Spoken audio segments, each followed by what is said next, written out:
8,126.4 billion. Madam Speaker, subsequently, Cabinet approved supplemental expenditure schedule number 5 as follows. Within 3%, 519.002 billion. Above 3%, 586.161 billion. Totaling to 1,105,163 million. Right Honorable Speaker, this supplementary will be financed as follows. 1. Budgetary allocation 40.21 billion. Additional tax revenue stroke local revenue 6.25 billion. Additional external financing 72.90 billion. Reallocation efficiency in budget execution and cash management 985.80 billion. Madam Speaker, I now go into vote by vote. Madam Speaker, we will spend this supplementary under the following votes. Honorable members, as you're near the switches, please don't switch off our light. Number 1, vote 002, State House. Uganda shillings 300 billion to cater for classified expenditures. 2, vote 010, Ministry of Agriculture, Animal Industry and Fisheries.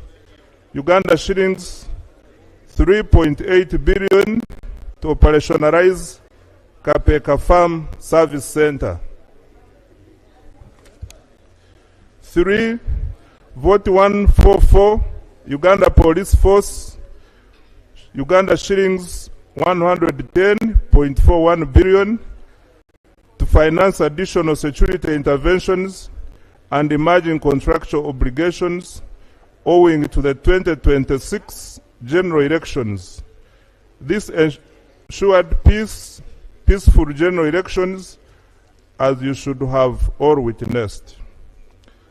Vote 017, Ministry of Energy and Mineral Development, Uganda shillings 24.850 billion for partial payment for government acquisition of the Electromax 50 megawatt power plant in Tororo. This will enable government to commence the implementation of its energy policy mix that necessitates a 10% generation capacity from thermal power. Vote 126, National Information Technologies Authority, Uganda shillings 21.966 billion. This is additional financing for internet services under the National Information Technology Authority. This situation arose out of increase in internet usage during the financial year by MDAs and local governments following implementation of last mile connectivity. Vote 142, National Agricultural Research Organization, NARO, Uganda shillings 20 billion. This is to cover operational shortfalls realized during the ongoing rollout of the antique vaccine. The shortfalls are for purchase of reagents, packaging materials, and recruitment of additional staff. Vote 015, Ministry of Trade, Industry and Cooperatives, Uganda shillings 37.90 billion for capitalization of Uganda Development Corporation as an additional investment in Achak Sugar Factory.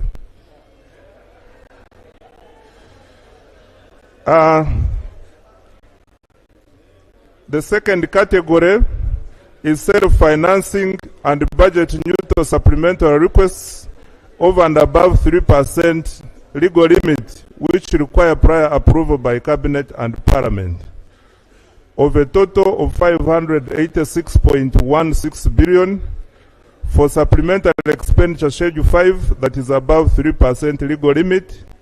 A total of 123.03 billion is self-financing and thus budget neutral.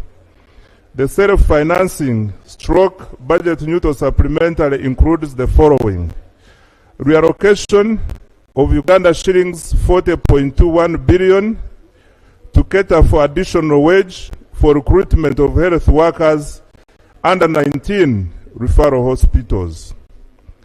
Honorable colleagues, there is a need to allocate wage of Uganda shillings 40.21 billion currently budgeted for under Ministry of Health to 19 referral hospitals. This is required to cater for recruitment and absorption of critical health workers that were previously being supported. Workers that were previously supporting these hospitals before suspension of USAID funding for essential health services.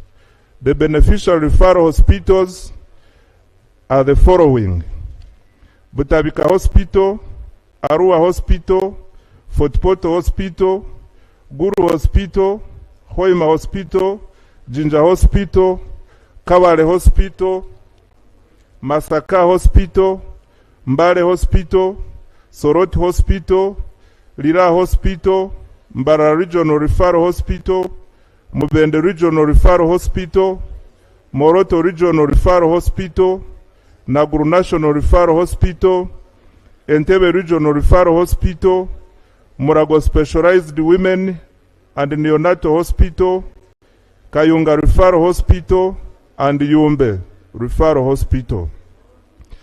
Number 2, Uganda shillings 9.92 billion for various local governments, which are also detailed in the annex.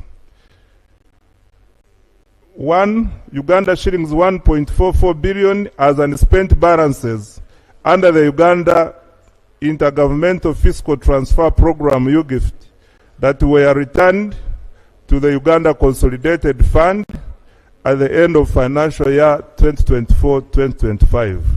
This funding is required to enable the local governments meet their outstanding contractual obligations under the program for this year. 2, Uganda shillings 2.22 billion for the Uganda support to municipal infrastructure development USMAID project as unspent balances that were returned to the Uganda Consolidated Fund at the end of financial year 2024-2025. This funding is required to enable the local governments meet their contractual obligations and avoid... Right Honourable Speaker, when you began, in your communication at the beginning of this session, you did say, and I applauded you, that even as we exit, we must leave this parliament and the nation clean. Having lost in our attempt to block this supplementary, and pure as a Ugandan, I concede that we lost on that. What I do not concede to is that we have also lost the duty to scrutinize the documents. With the background I have given and the need to do the job you have called upon us to do, may I move that you find pleasure in suspending the proceedings for at least 15 minutes for us to be able to access the documents and follow the proceedings properly so that we support what we know. Members, don't you have the report? We don't. You have the report?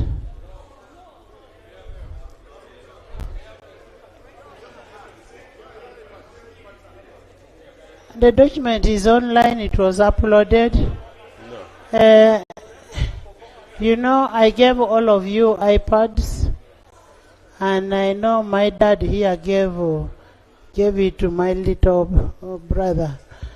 So I actually gave my stepmother.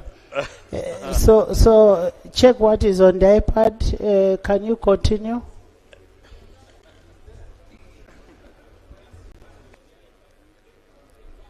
Thank you, Right Honorable Speaker. Right Honorable Speaker, Uganda shillings 6.25 billion. Honorable members, let's listen to this. These monies are going to hospitals. We are the ones who have been complaining hospitals don't have workers. And we are here. You will see.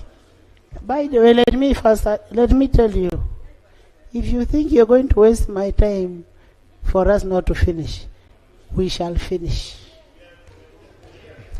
We are here to finish. I know my sister is not used to finishing, but today she will finish.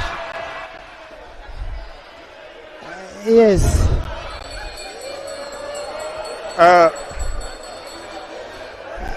Go ahead. Too much. Madam Speaker. Order. Madam Speaker, under this category, we have 6.25 billion to cater for the additional local revenue collected by local government votes over and above their respective appropriated budget. By the way, I was joking on my sister. Yes. And Madam Speaker, the local governments are the following: Arua City, Jinja City. Can you hear on your local governments? Madam Speaker, the local governments with additional local revenue are the following: Arua City, Jinja City, Lira City, Mbale City, Apache Municipal Council, Agago District, Budaka District, Bujiri District, Buweju District, Buramburi District, Bushenye District, Dokoro District, Jinja District, Kaliro District, Kasese District, Chikube District, Koboko District, Chejegwa District, Chenjojo District, Chotera District, Mbarara District, Mitoma District, Moroto District, Nakapiripiriti District, Nakasongora District, Namisindwa District, Obonge District, Palisa District, Rwanda District, Rubirizi District, Ruchiga District, Sirongo District, Tororo District, among others. I can finish all. Madam Speaker, we have also provided for Uganda shillings 72.9 billion as additional disbursement by the World Bank for generating growth opportunities and productivity for women enterprises grow project. The World Bank approved and disbursed additional funds for generating growth opportunities and productivity for women enterprises project. These funds have to be utilized, or else the grant will be cancelled at the end of this financial year. Madam Speaker, I now come to the supplemental expenditures, which are above 3% legal limit that require additional financing. And the total is 463.15 billion, and the particulars are as follows. Uganda shillings, Madam Speaker, Uganda shillings 56.95 billion for LC1, LC2, and Women Council Committee elections countrywide as directed by Cabinet. These funds are required to support the Electoral Commission to fully implement the electoral roadmap as already approved by Cabinet.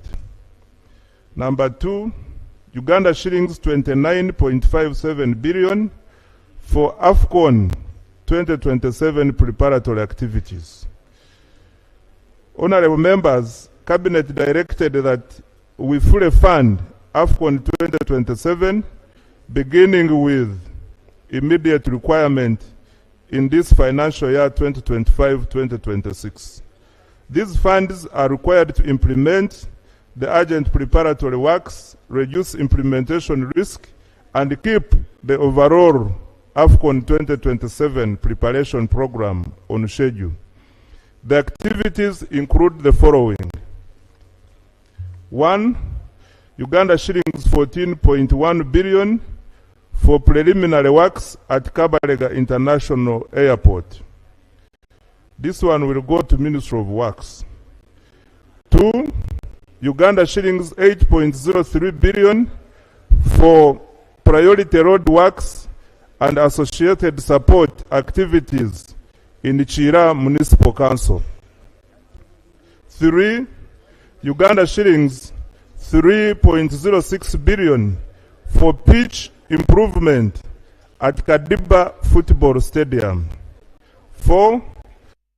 Uganda shillings 0.31 billion for branding of host cities and content production for the Destination Uganda documentary.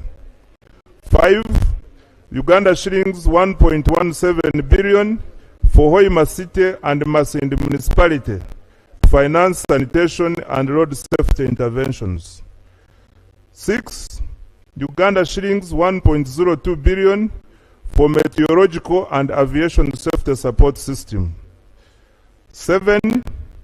Uganda shillings 1.8 billion for water utility preparatory works for the Hoima cluster. Madam Speaker, we also require Uganda shillings 132.9 billion for outstanding obligations under Uganda Police Force.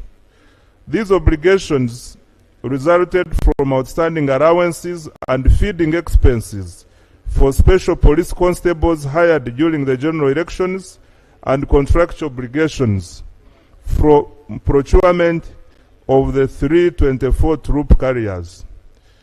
2. Uganda shillings 23.21 billion as counterpart funding for wage to operationalize the newly constructed seed schools under the World Bank Uganda Intergovernmental Fiscal Transfer UGIFT program. And the details are provided in the annex. 5. Uganda shillings 107.52 billion for wage, pension, and gratuity shortfalls resulting from in-year salary enhancement undertaken by the Ministry of Public Service. 6. Uganda shillings 110 billion to cater for classified expenditures under Vote 002 State House. And 7. Uganda shillings 3 billion to cater for budget shortfalls for the swearing in and inaugural ceremony of the President-elect 2026, His Excellency Yoweri Kaguta Museveni, under Vote 001, Office of the President. Madam Speaker, I had already earlier mentioned how this supplementary will be financed. I now conclude as follows. Honorable colleagues, given the critical nature of these expenditures requirements,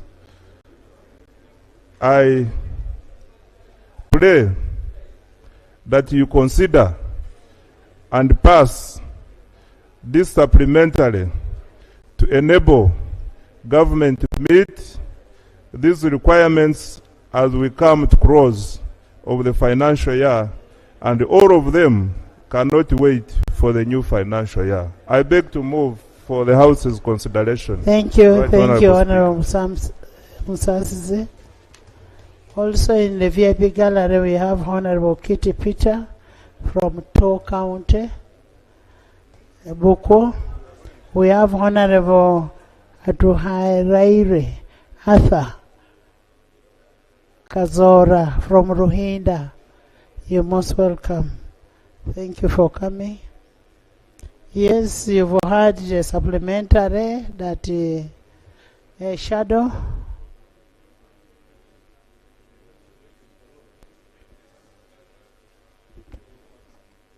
Thank you very much, Right Honorable Speaker. First of all, from what the Minister has read, in my opinion, nothing qualifies to be an emergency. But I want to begin by thanking NRM Whip for the good mobilization.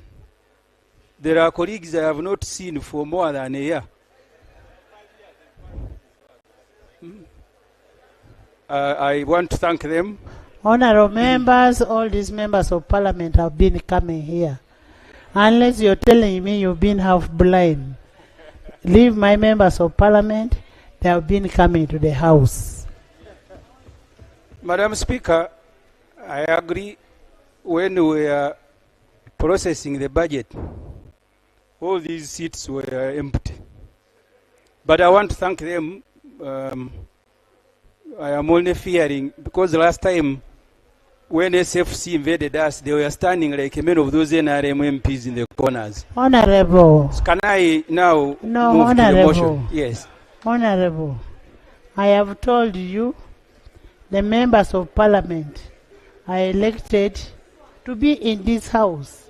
So when you say that you've not been seeing these members of parliament, that is an insult to yourselves. And I am sorry, Madam Speaker, I didn't mean to offend anyone.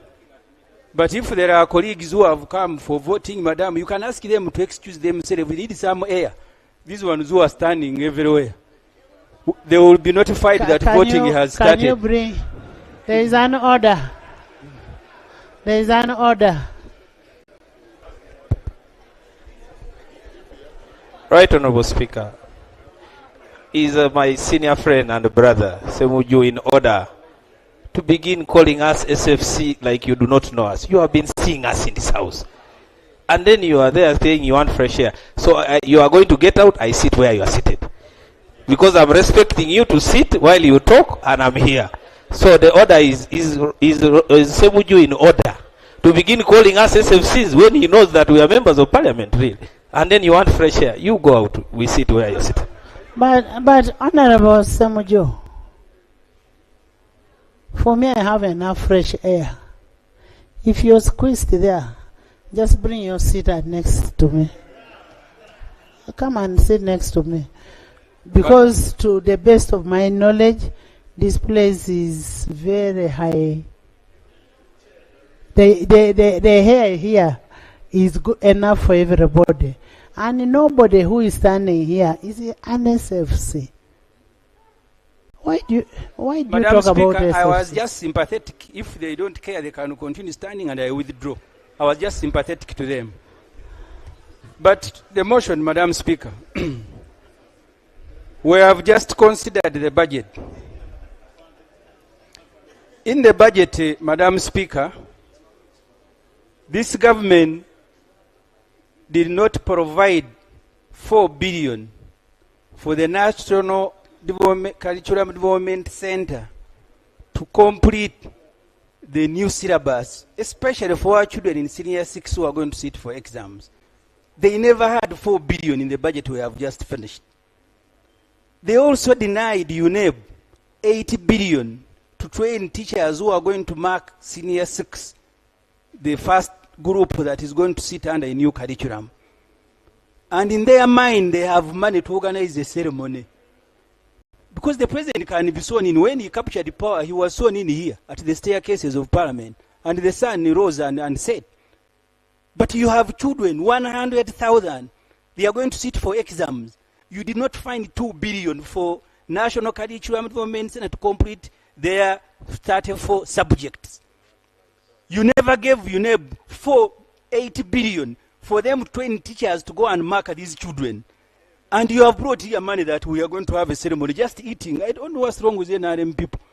So, So that you can Thank deny you. our children an opportunity to study. And then you bring money here for eating. You should be ashamed of yourself. Right, Thank Honorable you. Speaker.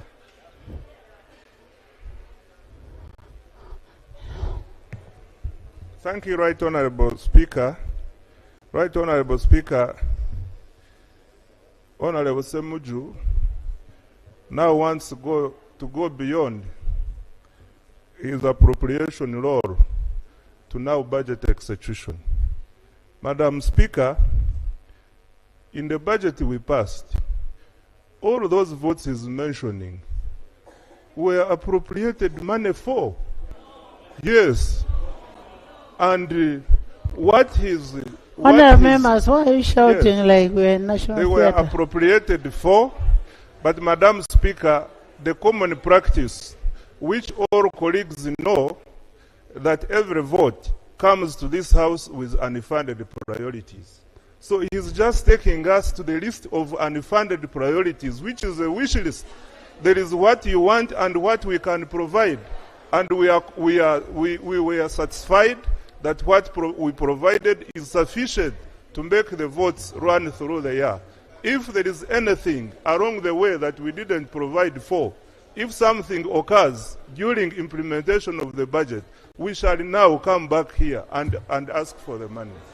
Honourable members, it is this same government that brought the new curriculum. And it is to the best interest of government to ensure that the new curriculum is implemented.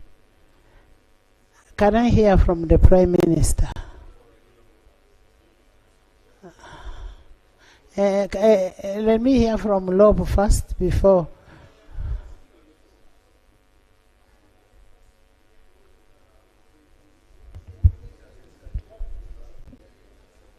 Madam Speaker, you see, there is a reason why our laws are to a great extent very clear. The Public Finance Management Act provides for supplementaries. They are within the law. But there is a coding, there is a justification for supplementary budget. Unforeseeables. I am struggling, really struggling, to understand how unforeseeable some of these things are, in all honesty. That we have got to do it in a haste. You said this is our last supper, our last sitting, you said. So I did not say that. You used the words last supper, Madam Speaker. I don't know what you meant. But you used it twice. Anyhow, Madam Speaker, we are closing down as Parliament, and we seem to be in a haste to appropriate money for what we are saying is unforeseeable. I am struggling to understand how unforeseeable some of these things are. We've talked about the inaugural ceremony. There is money for ATIAC, Right Honourable Speaker, 37.9 billion. We have been here and we have screamed our voices hoarse about projects like ATIAC. There is another one, Day by a Farmer. Honourable Musasi, I want you to listen on ATIAC. Madam Prime Minister, don't interrupt Honourable Musasi. He needs to listen to these critical issues. We have talked about Day by a Farmer, which was given free money, 778 billion. Money was given to Inspire Africa Coffee Factory in Tungamo, 180 billion plus. Rocco, 260 billion shillings plus. Of course, there's Lubowa Specialized Hospital, which has become a white elephant. We then talked about ATIAC Sugar Factory. So far, 668 billion shillings over the years to ATIAC Sugar Factory. It's a factory I went to visit with colleagues. And there is no sugar coming out of there for the last couple of years. But every year we keep appropriating money. Now we are even bringing money through a supplementary for ATIAC Sugar Factory. Help me understand. Who is this ATIAC person that we have got to keep giving them money, billions of shillings on an annual basis, that now it even has to come through a supplementary, that it is an emergency? Right, Honourable Speaker, to the taxpayers who are watching us, we could be seen as conduits of fraud. Fraud is when you are paid for a service and you don't deliver it. You have given 668 billion shillings so far to Atiak.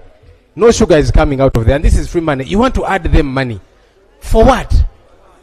I don't understand. Thank you. Honourable Speaker, the classified that's indicated here, within the 3% legal limit, 300 billion. Outside the 3%, 110 billion. That's a total of 410 billion shillings. Look, every country will have a classified budget. But you see, your classified budget has got to be tethered to your revenue. You cannot be a heavily indebted poor country and you keep having trillions of classified budget. Now you have a supplementary for classified 410 billion shillings. A few days to the closure of government.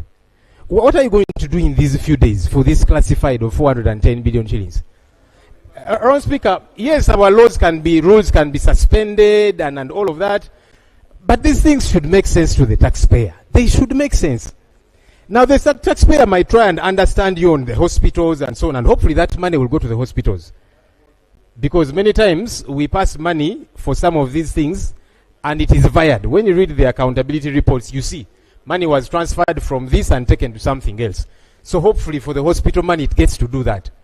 But help the taxpayer to understand this 410 classified budget billion. For a few days, government is closing down. Billions to Atiak Sugar Factory that you've been giving money. Nothing is happening there.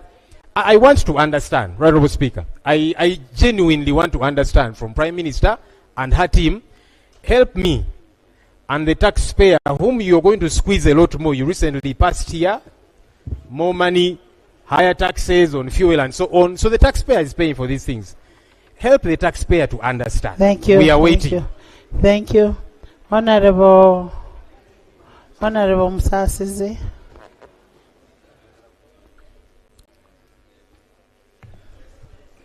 Madam Speaker, I wish to clarify on the issue of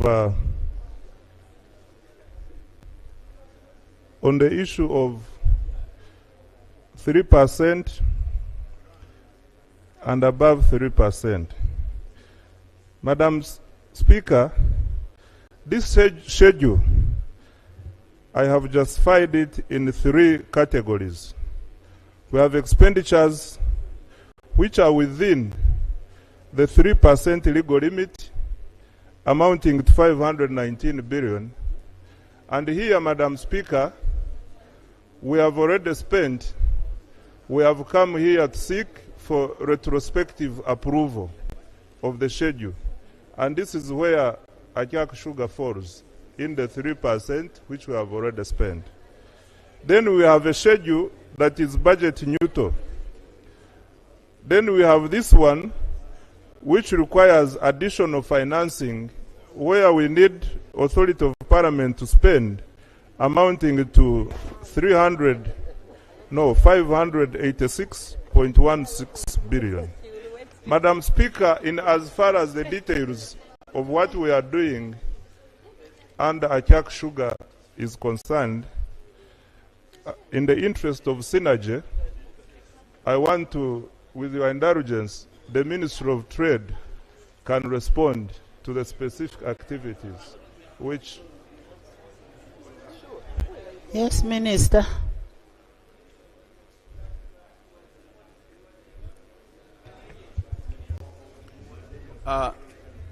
Thank you, Madam Speaker and colleagues. As all of you know, Atiak Sugar Factory is a project that is supported by government to transform the economy of northern Uganda. Many of you who come from northern Uganda know how important that project will be. Madam Speaker, we have funded Atiak Sugar Factory to do a number of activities. One is irrigation, and Atiak Sugar Factory is finishing up the irrigation system to help guard the changing weather so that there is proper production of the sugar cane. As we speak, Madam Speaker, I know members are very much concerned with when will the sugar from Atiak Sugar Factory be put on the market. I have good news for you. Atiak Sugar Factory will start producing sugar in the month of September this year. The irrigation has ended. 2026 will have sugar. So we should be able to support this sugar factory so that we have the factory running in September 2026. Let's hear from the chairman of Acholi Parliamentary Group.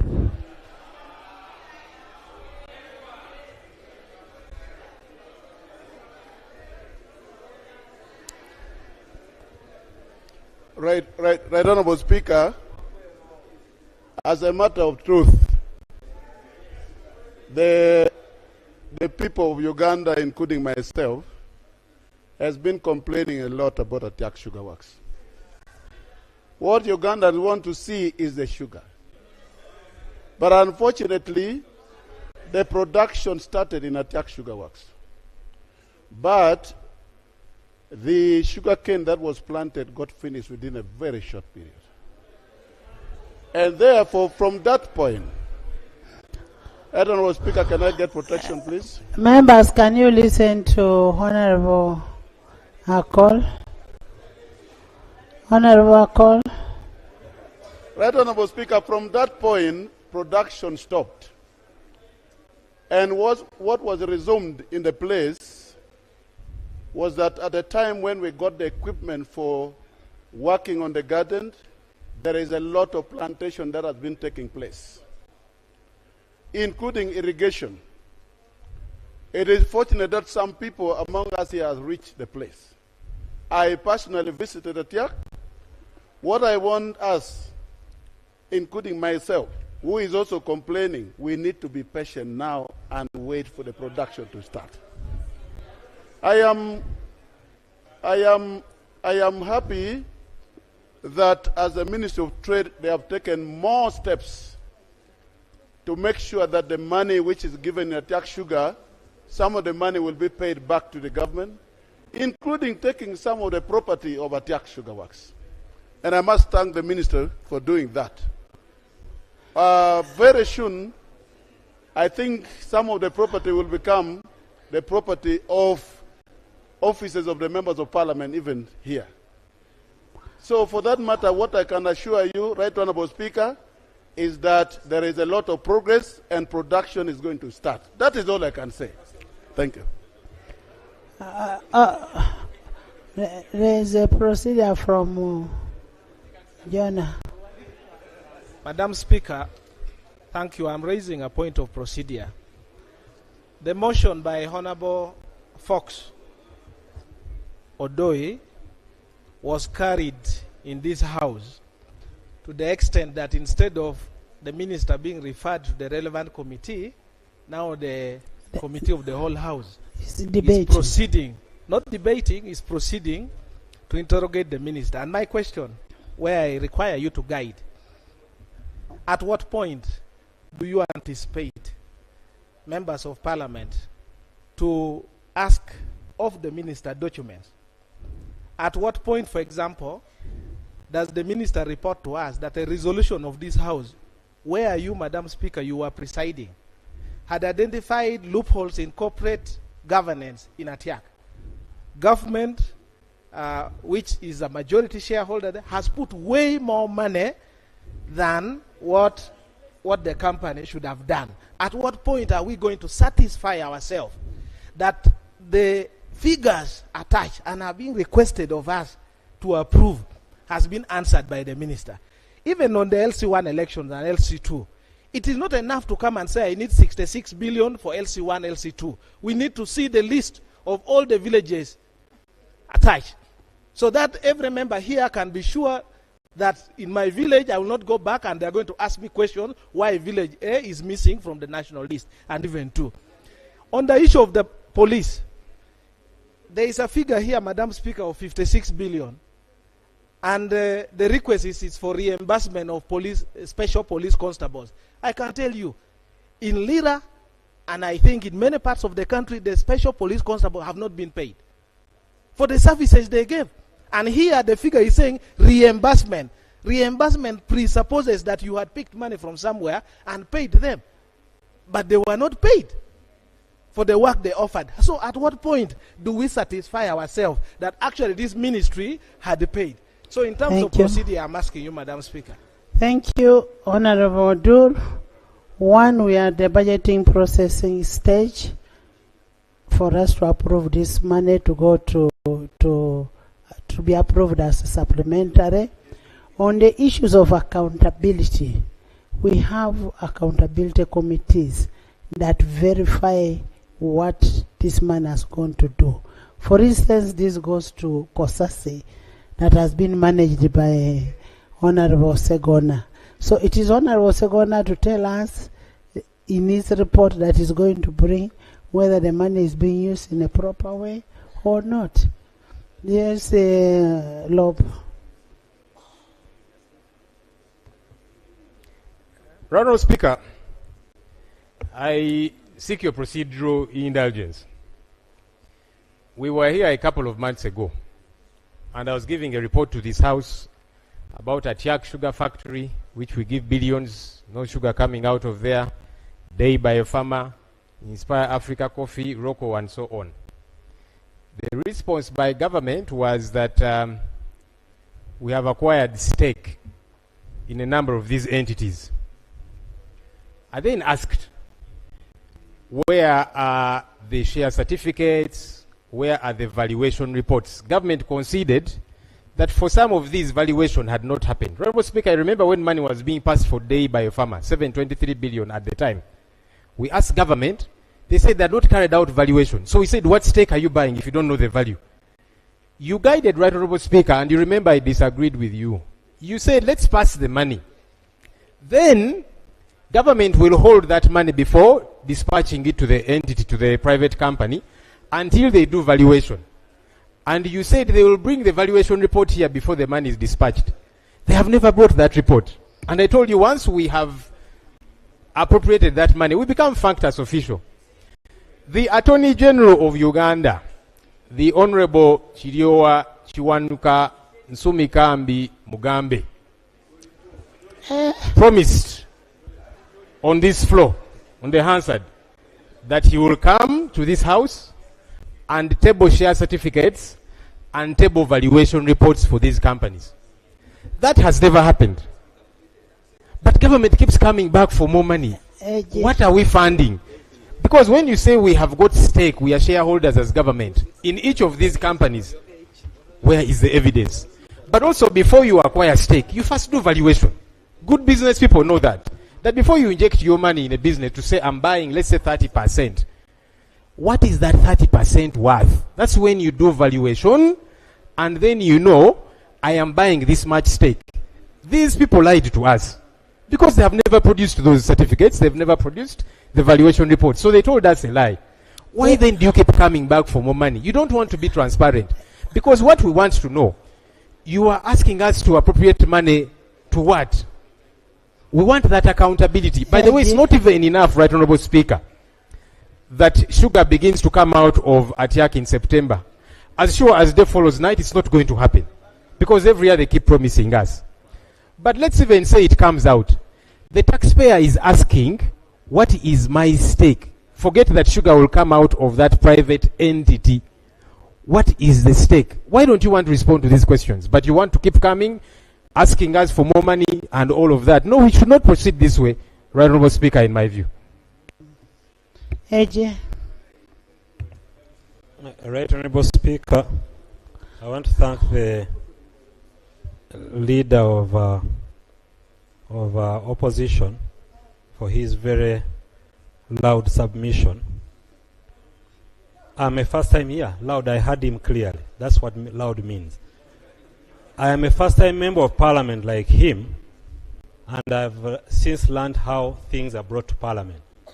Normally, entities of government, where government has invested, there is an audit act So we send the Auditor General who reports to Parliament on what has been found. I was advised that we don't just drop documents on the floor yes, and I'm telling you, I was advised. So, Right Honourable Speaker and Honourable colleagues, I would want to imagine that all the money that was audited, the Auditor General can give a report on that. He has finished. You're putting order on him. Madam Speaker. He has finished. Madam Speaker, under the Constitution. He finished. No, he gave. He's my good friend. He's my good friend. He finished. Under Article. Honorable members. This is the Chief Advisor to Government. Honorable members. Honorable members. I now put a question that the supplementary expenditure schedule number 5 for financial year 2025-2026 be approved by this House. Those in favor say on the contrary, nay. The ayes have it. The Committee of Supply.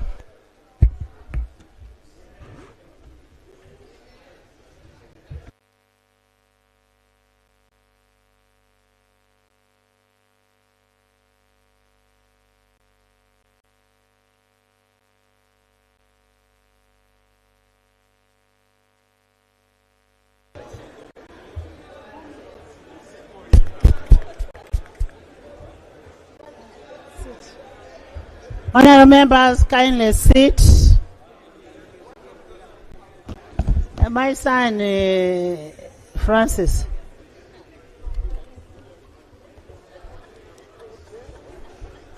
Total recurrent expenditure under supplementary expenditure schedule number 5 for the financial year 2025-2026. Honorable members, I propose a question that a total sum of Uganda shillings 894 billion 548 million 183,558 shillings be approved as a total recurrent expenditure under the supplementary expenditure schedule number 5 for financial year 2025-2026. Those in favor say on the contrary, nay. The ayes have it.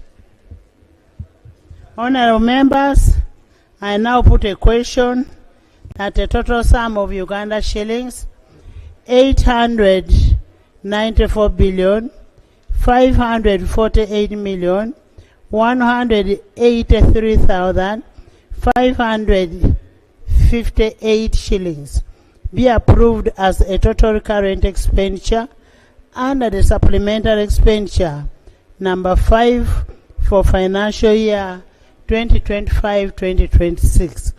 Those in favor say on the contrary, nay. The ayes have it.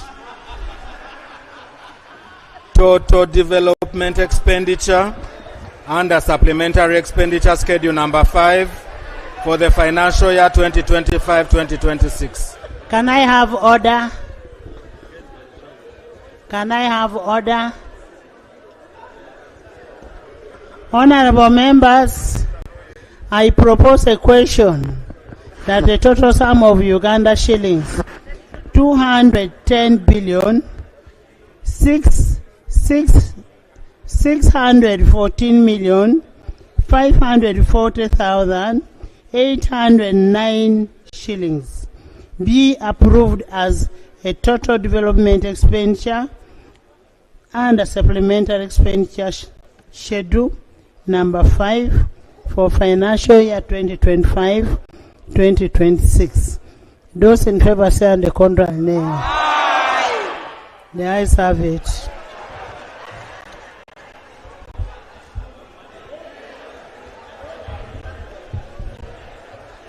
Honorable members, I now put a question that a total sum of Uganda shillings 210 billion 614 million 540,809 shillings be approved as a total development expenditure under the supplementary expenditure budget schedule number 5 for financial year 2025-2026. Those in favor say and the contrary nay. The ayes have it. Grand total supplementary expenditure under supplementary expenditure schedule number 5 for the financial year 2025-2026. Honorable members, I am going to miss some of you so much in the 12th Parliament. You're such amazing guys, eh? Honorable members, I propose a question that a grand total sum of Uganda shillings 1,367,767,367 shillings be approved as a grand total under supplementary expenditure schedule number 5 for 2025-2026 under the various votes that were deliberated or mentioned by the Minister of Finance and under the votes that are in the schedule. Those in favor say and the contrary nay. The ayes have it. Honorable members, I now put a question that a grand total sum of Uganda shillings 1,105,162,724,367 shillings be approved as a grand total supplementary expenditure under supplementary expenditure schedule for number 5 for financial year 2025-2026 for the various votes that are in the schedule. Those in favor say and the contrary nay. The ayes have it. Motion for the House to resume. Honorable Minister.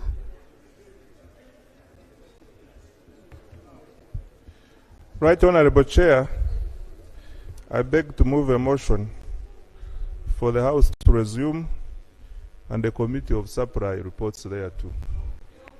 I put a question that the House resumes and the Committee of Supply reports thereto. Those in favor say and the contrary nay. The ayes have it. Stand up.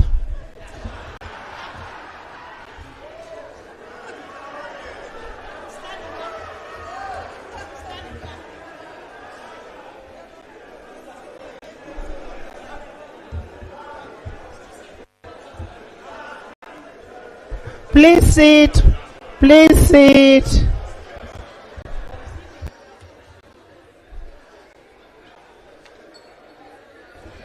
Report of the Committee of Supply. Honorable Minister.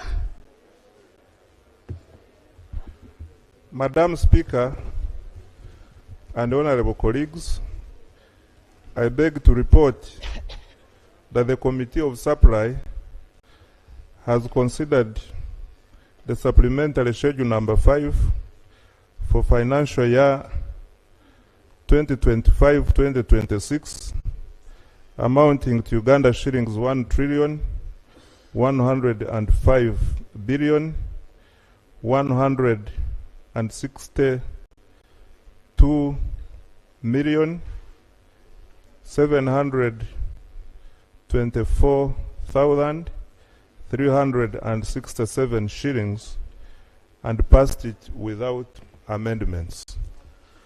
Motion for adoption of the report of the Committee of Supply. Honorable Minister. Right Honorable Speaker, I beg to move a motion that the report from the Committee of Supply for schedule number 5 of financial year 2025-2026 be adopted. I put a question that the report of the Committee of Supply be adopted by this House. Those in favor stand the contrary nay. The ayes have it.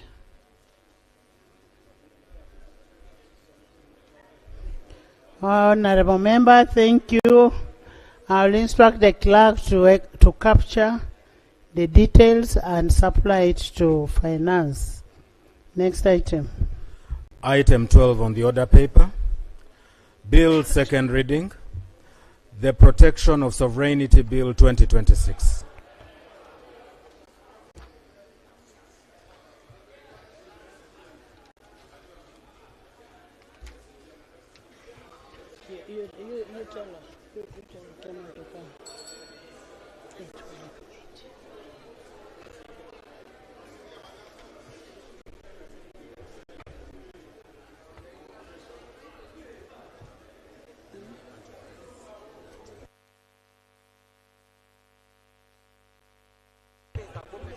Thank you, Right Honorable Speaker.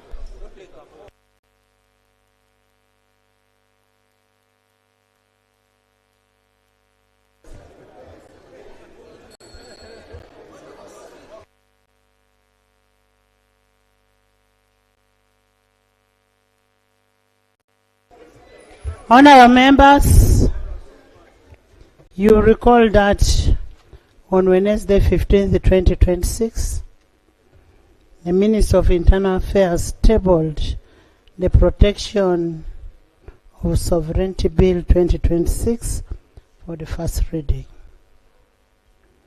Pursuant to Rule 135 of the Rules of Procedure of Parliament, the bill was referred to a joint committee of Defense and Internal Affairs and Legal and Parliamentary Affairs.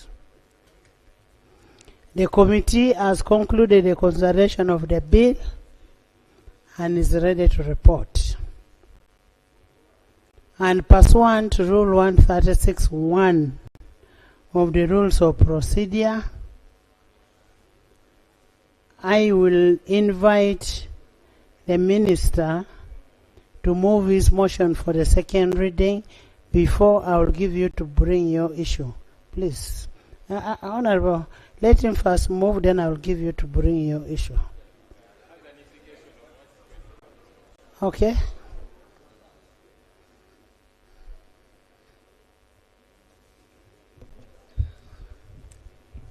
Thank you, Madam Speaker. Madam Speaker, the bill you have invited this House to consider is a government bill. I saw a tweet by the head of government and a letter signed by retired General Yoweri Kaguta Museveni Tibuhaburwa. Sabalwanyi. That's not part of the names.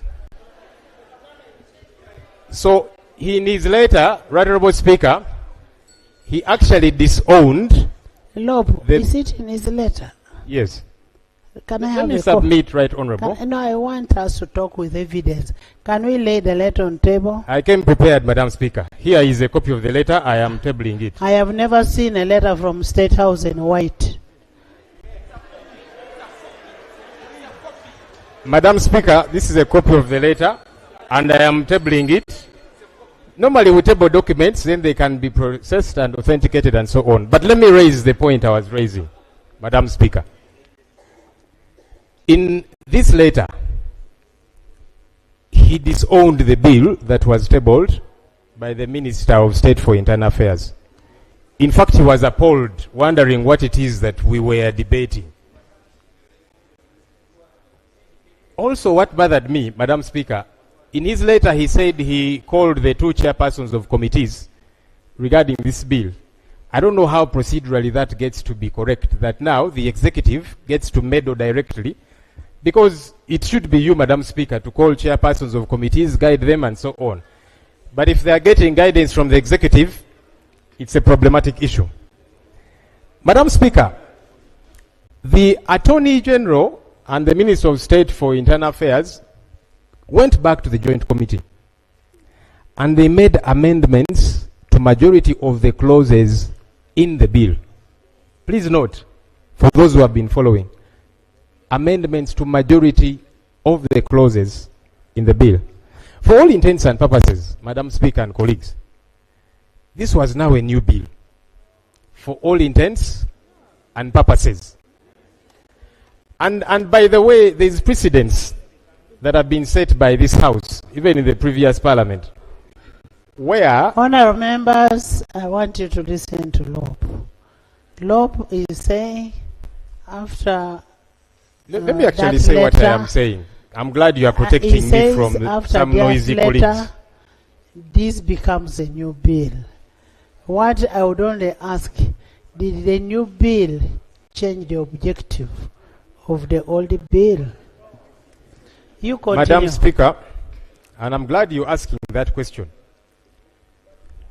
because the entire foundation of the bill was torn apart, and no wonder the initiator... There's a procedure. But I rose procedurally, Madam Speaker. No, I gave procedure cannot counter procedure. No, I gave you space to speak. Not but I raised... Yes, an order. An order cannot... Honorable, you've been around for some time. You know that procedure takes precedence. You're going to mislead the new MPs who are coming in the 12th Parliament. They need to know and learn from people. Let me proceed in earnest, Madam Speaker. But Honorable Lob, I want to put this on record that we do not have a new bill. We only have one bill. I am the custodian of the law in Parliament. If the President wanted to make a change in that, in the law, in the bill, the President ought to have informed me. I am not aware of that. It has not come to my attention. I am the one processing the bills here.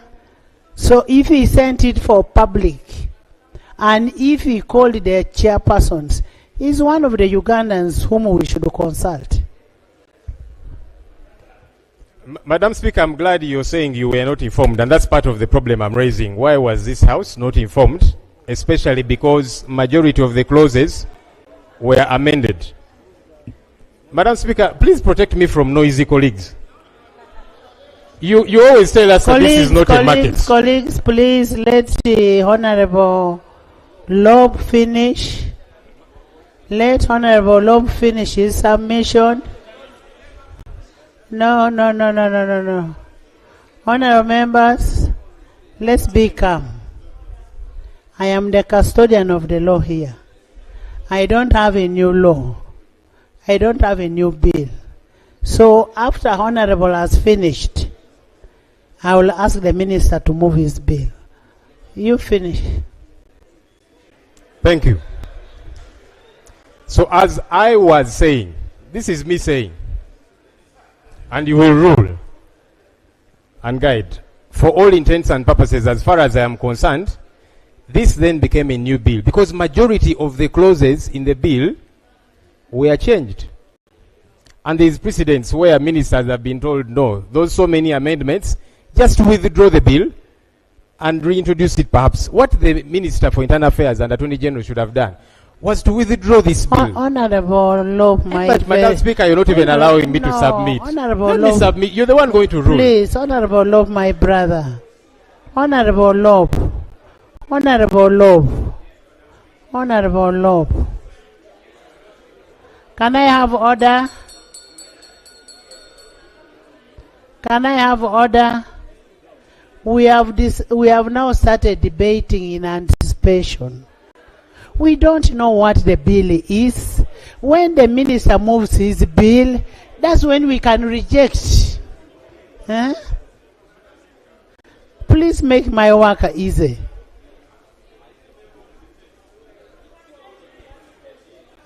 No, you leave Honorable Lob to finish.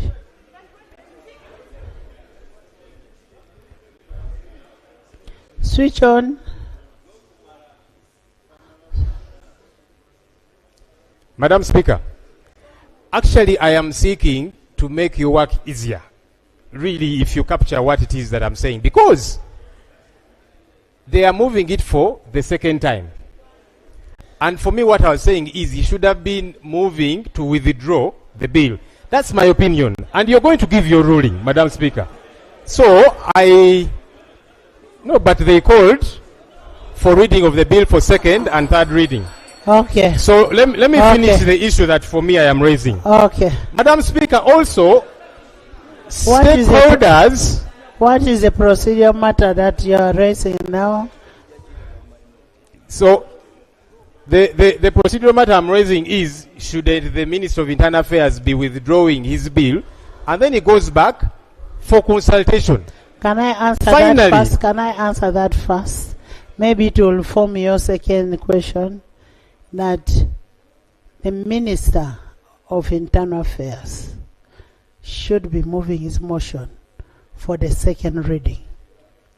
Because as far as I know, I have not been given another motion. I only have one motion. So you will move your second motion for the second reading.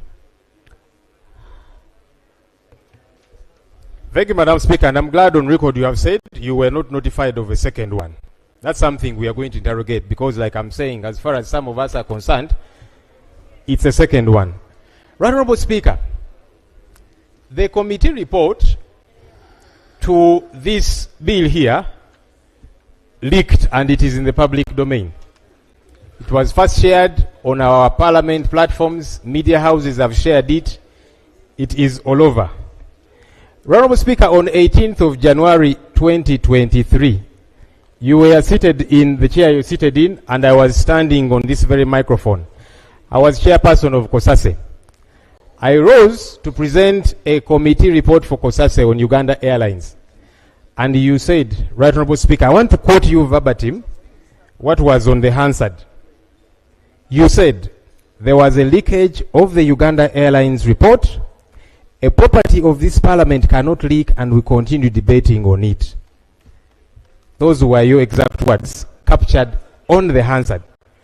Honorable Speaker, this report has leaked.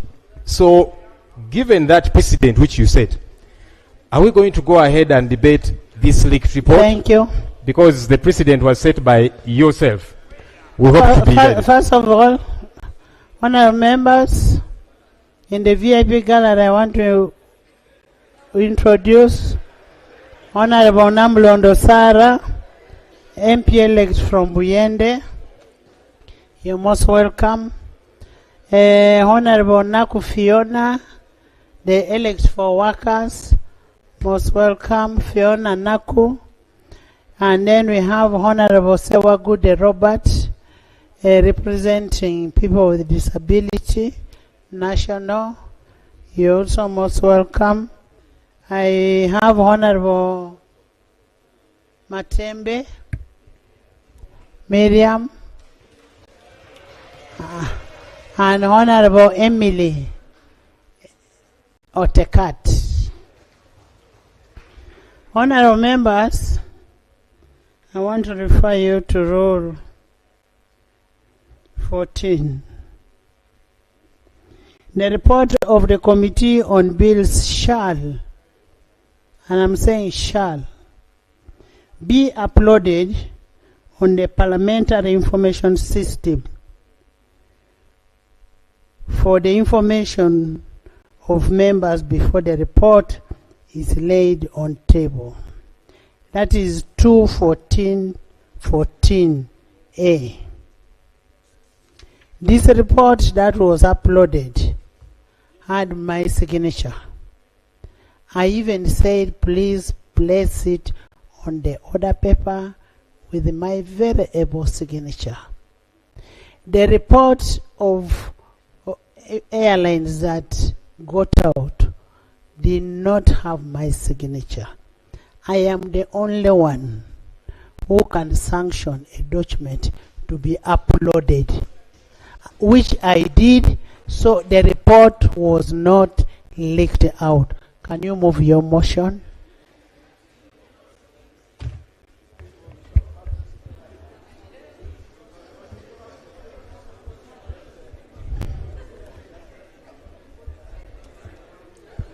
Right Honorable Speaker and honorable members, in keeping with Rule 130 of the Rules of Procedure of this Parliament, I beg to move that the bill entitled the Protection of Sovereignty Bill 2026 be read the second time.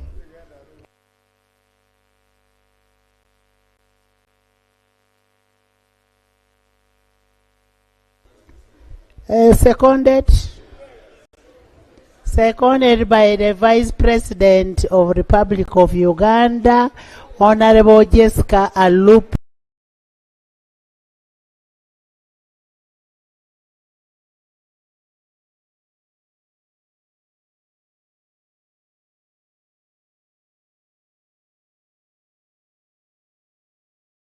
Retired. Honorable Prime Minister, Honorable Nabanja Robina, Honorable Second Hajat, third Government Chief Whip,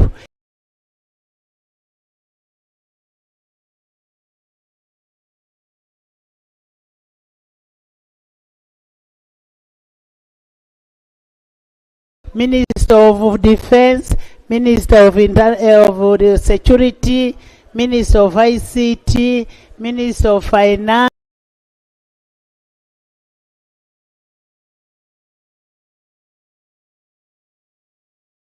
Minister of Works, Minister of Sports, and the Hollow House on this side.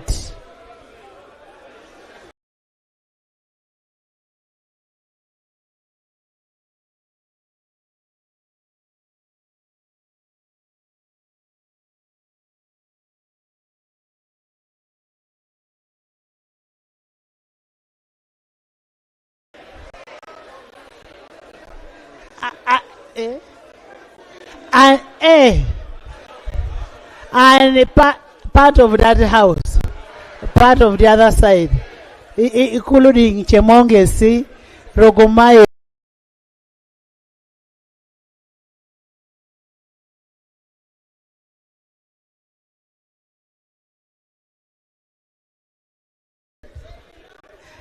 Thank you.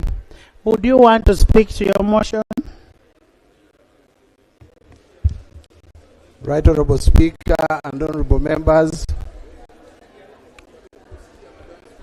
Can I first have a justification before you bring the procedure?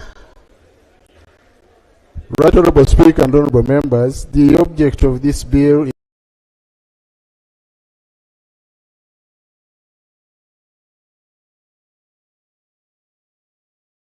the country faces a number of challenges which threaten our ability to self-govern in the absence of a sovereignty-specific law which this law seeks to address. And these include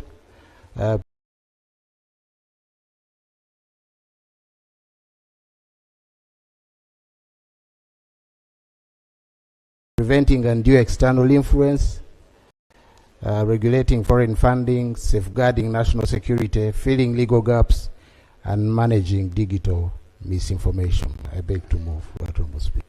Thank you. Honorable members, I want to provide some guidance in this. Honorable members, the chairpersons of the committees have prepared the report, and I wish to guide as follows.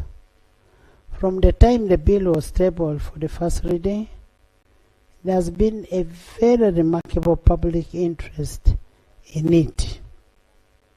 A review of the committee report reveals that more than 60 witnesses were accorded opportunity to present their views on the bill,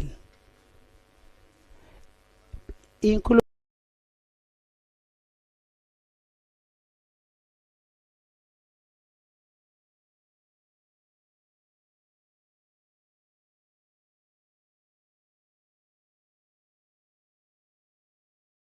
persons and institutions. These answers and questions on whether there was sufficient public consultation or not, I commend the committee for upholding our cardinal principle of public participation. 2, there was a considerable debate on the content of the bill, notably the definition of the word foreigner, the scope of application of this bill, the regulatory prudence envisaged in administration and functions, the proposed penalties, the criminal offenses, regulations of foreign policies, registration of agents of foreigners, declaration of foreign funding, and ministerial powers, among others. I have reviewed the report. The committee has established that the contentious matters have been exhaustively handled and addressed as per the public interest. The definition of a foreigner, for instance, was initially brought in a way that was not appealing to the people, but the committee has handled. Now I want members, there is no procedure, I'm giving you guidance. I know I'm touching on your minorities. Honorable members, I am giving 30 minutes for the major report to be presented, and I am saying 30 minutes. Where is the chair? And I will also give, I am aware that is a minority report. It doesn't matter whether minorities or minority. I am also giving the minority or minorities 30 minutes. If you have 10 minorities, you'll divide 30 minutes by 10 and you'll have 3. Honorable Chair, unanswered, I want timing.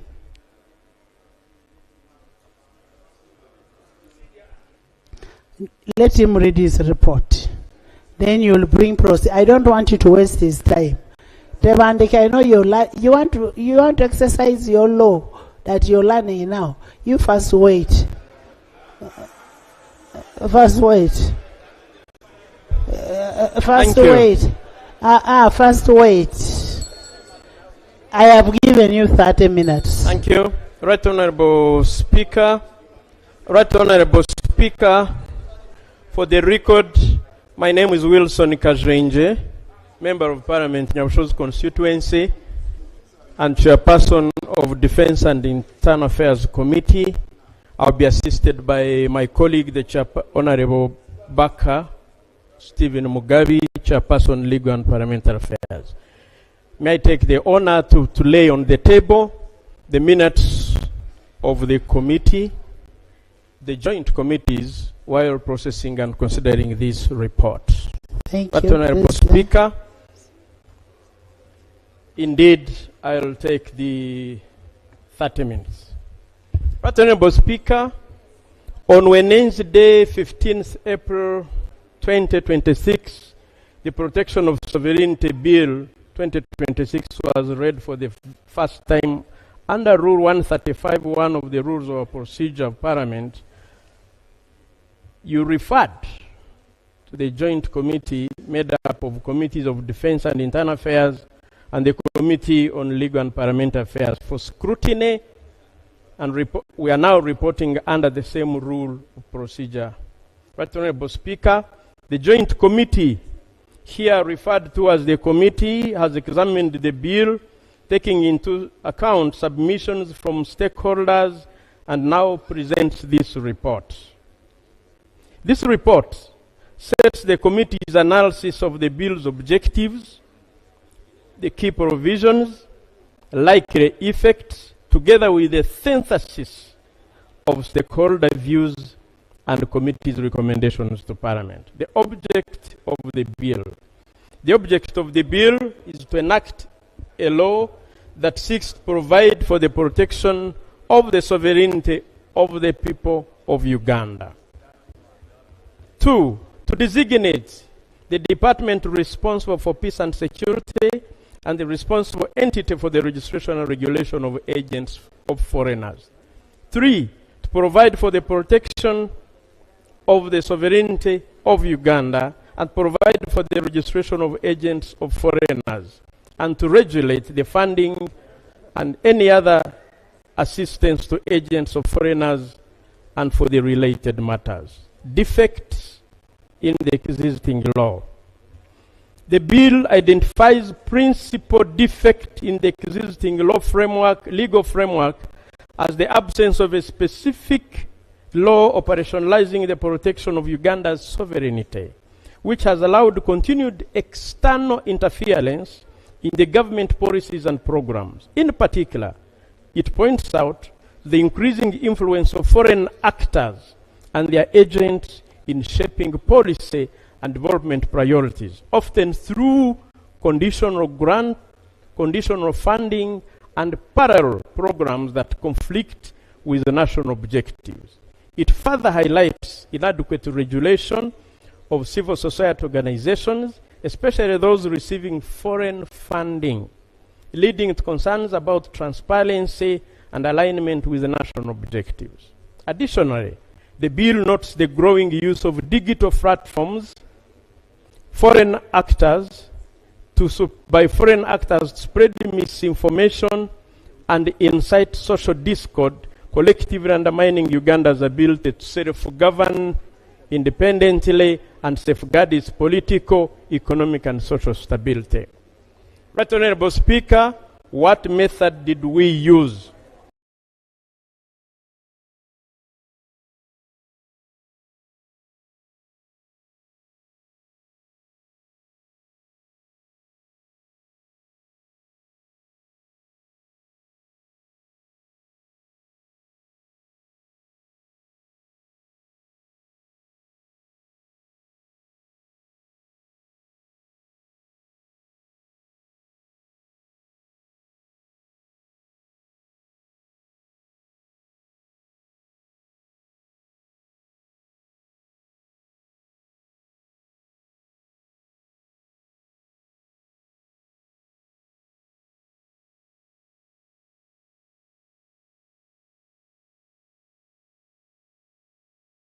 Methodology. In considering the Protection of Sovereignty Bill 2026, the committee undertook an extensive and transparent stakeholder engagement process to ensure broad participation. Public notices were published in the dailies, Vision and Monitor, on 17th April. We invited memoranda and views from all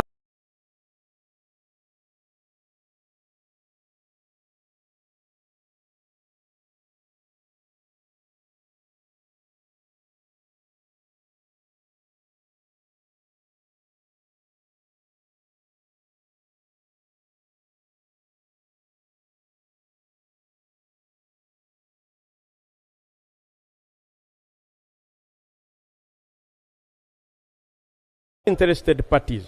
This was to facilitate meaningful input.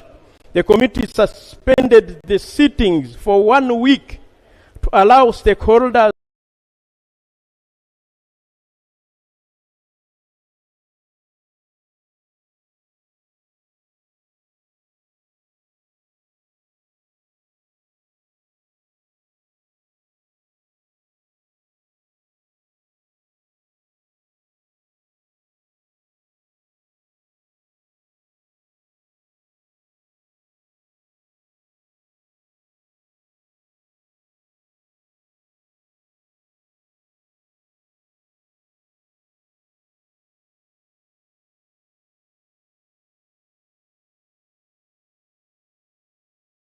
adequate time to prepare and submit written memoranda.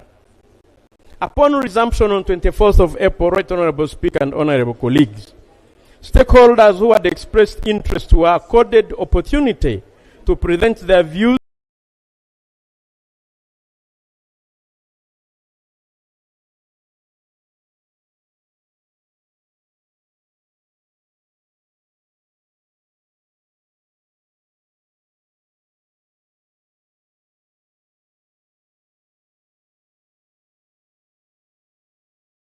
Association, Innovation Village, the startup ecosystem, and the independent private sector consultants. We did not stop there. We entertained financial, insurance,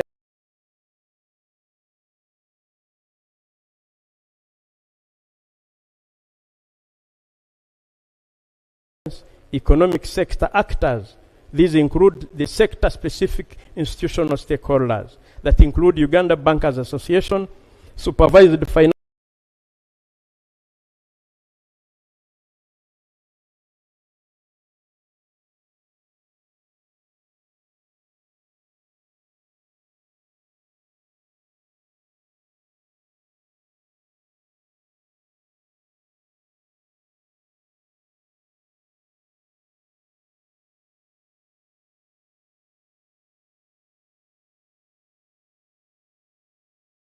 institutions like banks, mobile money operators, via sector submissions.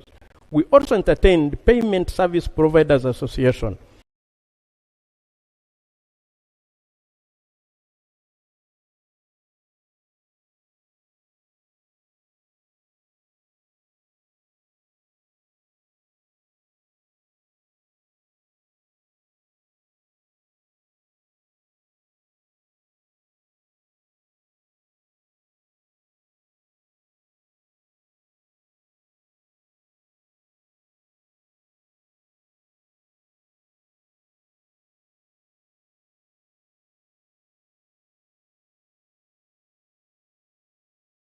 We also entertained Uganda Forex Bureau and Money Remittances Association. They too appeared and gave their views. We also considered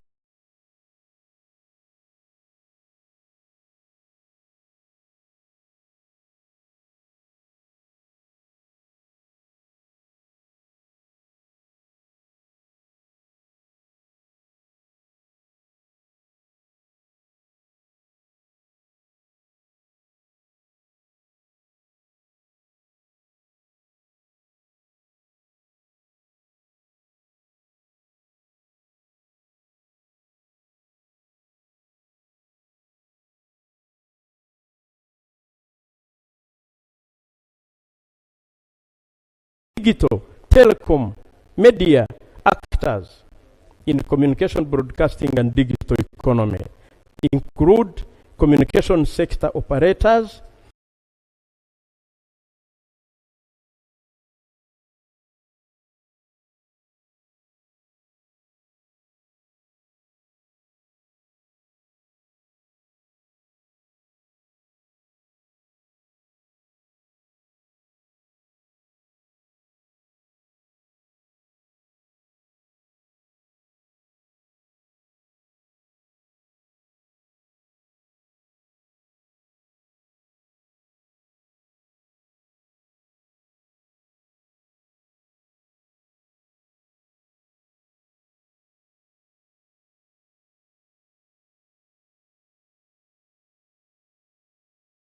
Association of Broadcasters, media practitioners, journalists, and journalism practitioners. We also entertain the civil society and non-government organizations, both domestic and international.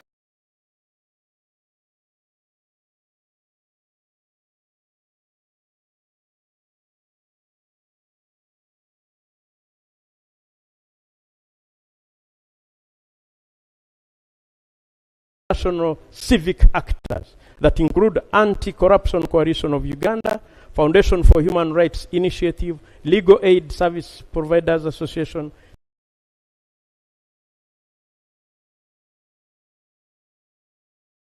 the Rotary Uganda, Women Pro Bono Initiative, Country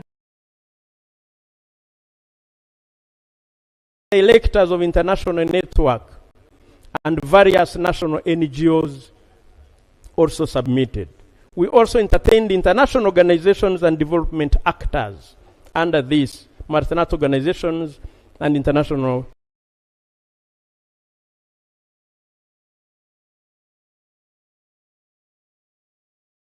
operation actors.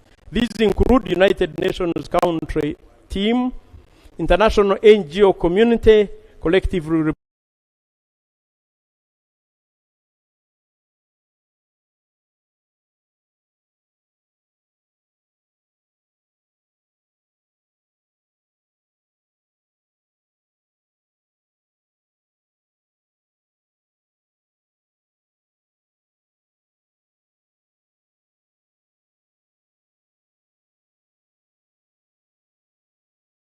presented. We did not stop there, right, Honorable Speaker and Honorable colleagues. We entertained the labor, religious, and social institutions that include NOTU, that include Interreligious Council of Uganda, that include Muslim Organizations Coalition, and other faith-based organizations. We entertained health, scientific, community, and public health research institutions.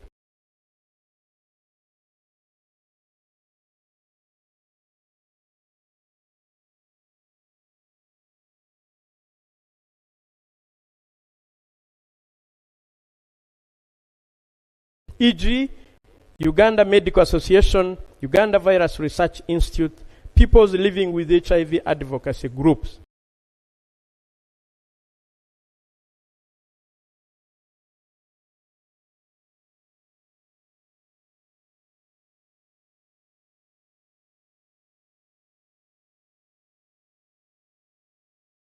We also entertained education and academic sector that include Makerere University academic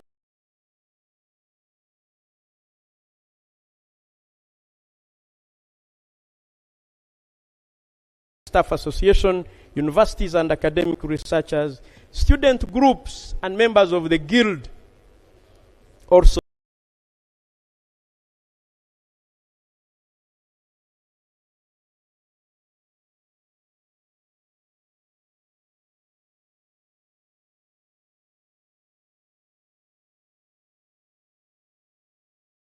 submitted. National Union of Disabled Persons of Uganda, Uganda Lawyers Voice on Climate Change, Gender Rights and Advocacy, Climate Advocacy groups. We also entertained diaspora transnational communities, Ugandan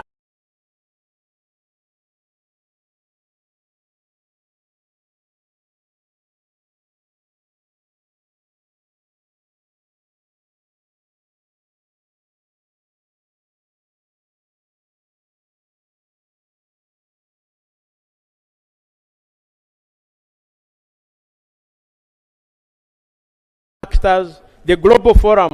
This is an organization that groups all Ugandans in the diaspora.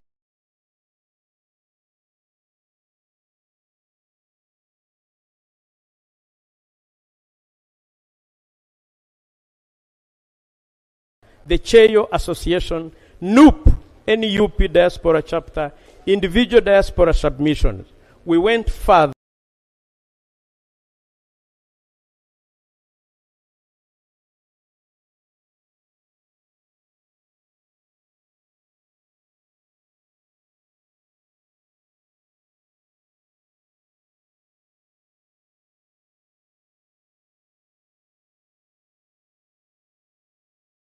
And entertained professional and individual submissions. These are unaffiliated and cross-cutting.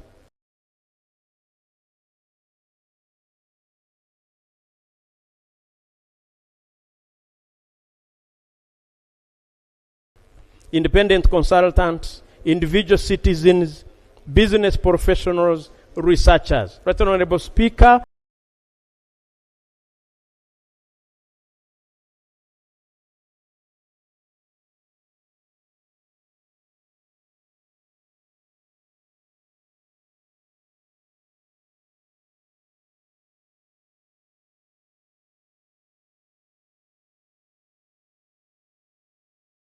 we consulted documents.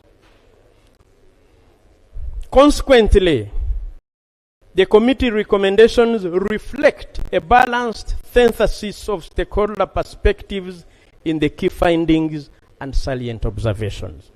Right Honorable Speaker, permit me to present key findings and salient observations on the Sovereignty Protection Bill of 2026. Introductory consideration, looking at the scope and interpretation of Clause 2.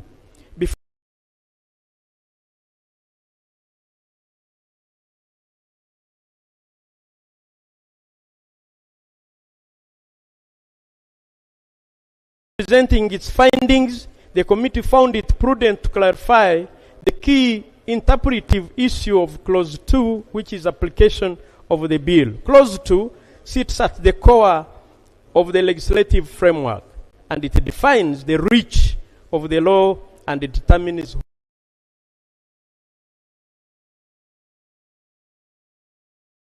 who is regulated and what circumstances and for what conduct. The committee reviewed the Honorable Attorney General's comment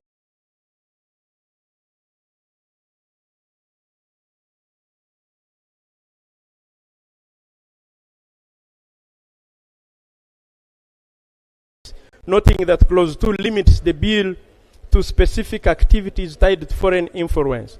According to the learned Attorney General interpretation, the bill does not apply to persons generally, to all persons generally, that it applies only to persons acting as agents of foreign actors, and that even then, only where such a person is engaged in specific conduct, including influencing government policy, political processes, or public decision-making for the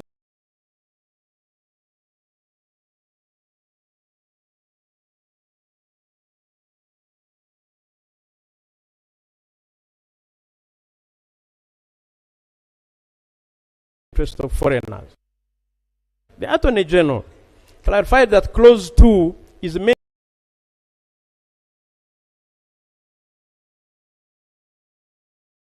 to limit the bill, not to expand it. He guided that it applies only to agents of foreign actors and only when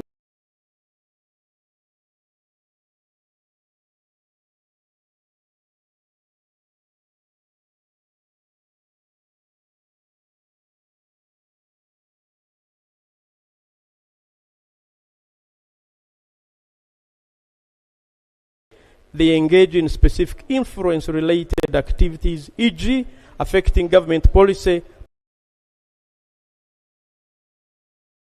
or public decision-making. In addition, the learned Attorney General noted that the bill is activity-based, not identity-based.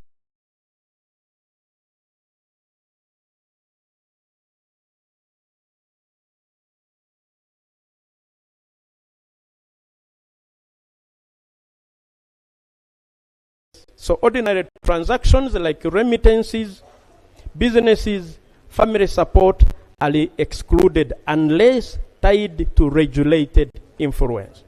On this reading, the bill presented a targeted regulatory instrument aimed at structured foreign influence operations rather than legitimate international engagement. However, the committee observes that this interpretation, while persuasive as a matter of policy intent, is not shared by the majority of stakeholders. There is a gap between the AG's intended narrow scope and how the bill is actually drafted. When Clause 2 is read together with broad definitions in Clause 1 and the expansive list of activities, including concepts such as influencing public opinion and activities that the minister may prescribe, stakeholders interpreted the bill as having a much wider practical effect. The East African Law Society, for example, in their submission, warned that the term agent of a foreigner in Clause 2 could apply to regular economic, professional, and family connections, such as employees of foreign businesses, traders, and those receiving support from relatives abroad. The Law Development Center noted that that Clause 2 does not distinguish harmful actions from lawful ones. So the people could be held liable simply because of their associations, not because they caused any actual harm. This divergence, Right Honorable Speaker and Honorable colleagues, reveals a fundamental issue. The intended limitations of Clause 2 are not sufficiently clear on the face of the law, creating uncertainty as to the boundary between harmful foreign influence and legitimate activity. While the Attorney General maintains that Clause 2 limits application to specific regulated activities, stakeholders consistently note that this limitation is not clearly reflected in drafting. Therefore, the committee found that the line between harmful foreign interference and legitimate activities is unclear. Clause 2 is meant as a safeguard, but not effectively to limit the bill. This gap policy and the law shapes all the committee's subsequent findings. 5.2, understanding sovereignty. We looked at what the 1995 Constitution says versus what the bill proposes. Sovereignty under the 1995 Constitution as amended. This committee discussed sovereignty referencing the Constitution of the Republic of Uganda, herein refers to as the Constitution. The committee found that the 95 Constitution determines the sovereignty, that sovereignty belongs to the people of Uganda and not government. Specifically, Article 1, which states that all power belongs to the people who shall exercise their sovereignty in accordance with the Constitution. Article 1.2 adds that without limiting the effect of Clause 1 of this article, all authority in the state emanates from the people of Uganda, and the people shall be governed through their will and consent. These provisions establish that the people are the original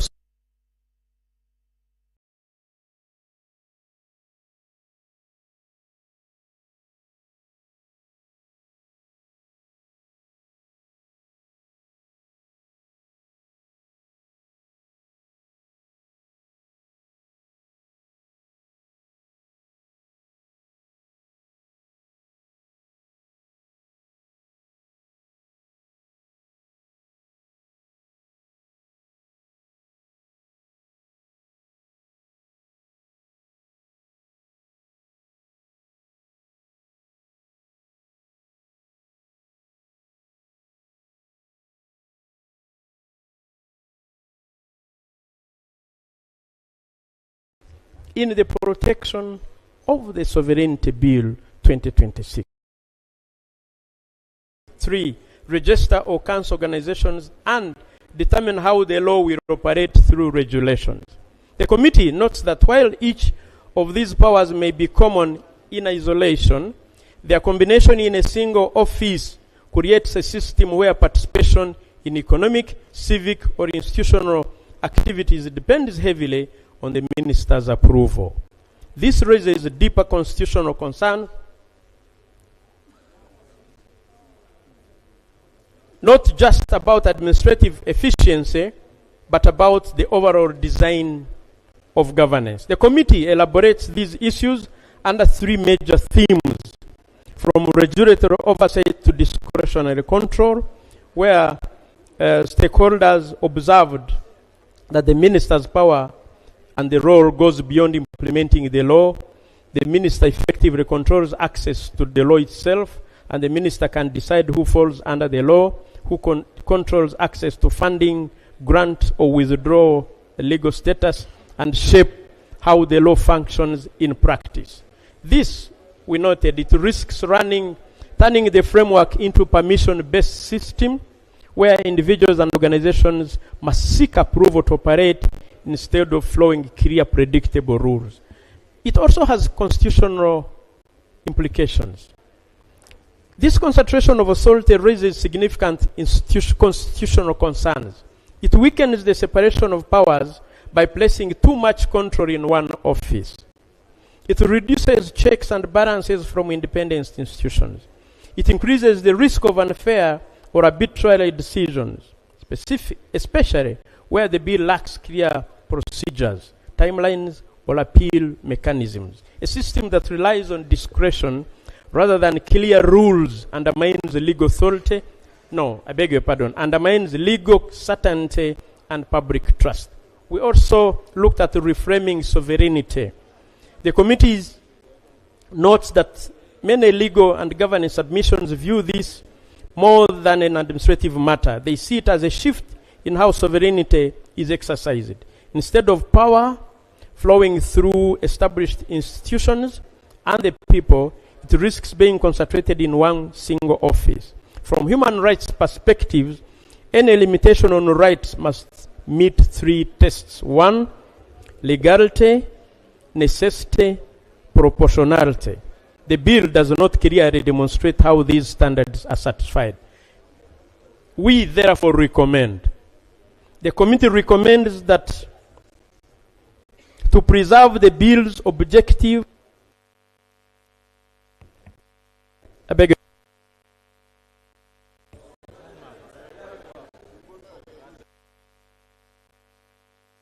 Can I conclude? Thank you. Let me read. Thank you, Right Honorable Speaker. How many minutes do you want to conclude? Yeah. I need 5 minutes and I conclude. 5 minutes. I'll add the other side also 5. Okay. The committee recommendations. To preserve the bill's objective while restoring institutional balance and constitutional compliance, the committee recommends the following amendments. 1. Limit the application of the bill to honorary agents of a foreigner. Exclude the application of the bill to Ugandan citizens residing outside Uganda. Remove the power of the minister to declare any person a foreigner. Remove the restriction on recruitment and employment of a person who are abroad from disruptive activities. Provide for the elements of an offense. Avoid unnecessary bureaucracy in the implementation of the policy. Replace ministerial approvals with the declaration of funds to the relevant regulator. We looked at disruption of financial and economic systems. We also have recommendations. On that one, to safeguard national interests without disrupting financial systems, the committee recommends shifting from broad approval-based controls to a targeted risk-based approach by 1, protect everyday financial flows by exempting personal remittances, routine banking transactions, and legitimate business financing. Replace blanket approvals with disclosure requirements, reserving prior approval only for high-risk activities such as funding linked to political influence. Adopting a flexible risk-based declaration system developed with financial regulators and aligned with existing anti-money laundering frameworks. We looked at the vagueness and criminalization of risks. Right Honorable Speaker, we recommend that we align the bill with constitutional requirements of legality and certainty. The committee recommends the following amendments under vagueness and criminalization risks. The committee recommends clearly define all criminal offenses, specifying prohibited conduct and the required intent and the harm addressed. Reduce the penalty of 20 years to 10 years and a fine in the case of legal entity for 200,000 currency points to 1,000 currency points. Limit offenses to conduct that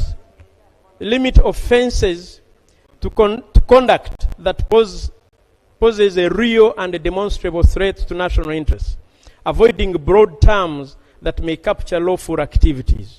Include measurable thresholds or criteria such as scale or impact to guide enforcement and reduce subjective judgment. Insert a saving clause to protect legitimate activities such as business operations, research, journalism, advocacy, and civic engagement. Introduce procedural safeguards, including enforcement guidelines, written reasons for decisions, and access to administrative or judicial review. We looked at the impact on academia, health, and innovation systems. And we recommend that the academic institutions, research bodies, health and medical facilities legally operating in Uganda be exempted from the bill. We examined the certificate of financial implications because this is a requirement of Public Finance Management Act. We looked at the cost. Right Honorable Speaker, we interrogated it. Actually, the details are there. We concluded that, therefore, since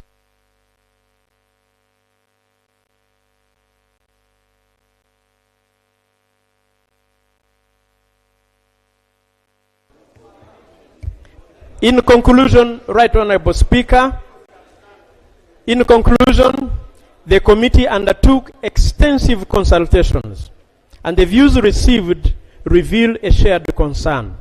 Across all submissions, there is broad agreement on 4 key points. The bill's objective is legitimate, but the definitions and applications are overly broad. The regulatory approach duplicates existing legal institutional frameworks. Excess power is concentrated in the minister, and the bill's impact could extend across the entire economy.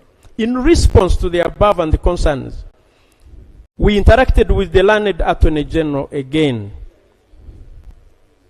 And now we conclude that the committee, therefore, recommends that the bill proceed to second reading, subject to proposed amendments attached thereto, and any further improvements this August House may consider appropriate. Honorable. Right Honorable Speaker, I want this part where you interacted with the Governor of Bank of Uganda. Read. Okay. In response to the concerns, the Attorney General proposed the areas for review which were supported by the Bank of Uganda. The committee has carefully considered these proposals. We have also incorporated these amendments where applicable in the bill. I want to report that yes, we interacted with the Governor Bank of Uganda actually twice after we had gotten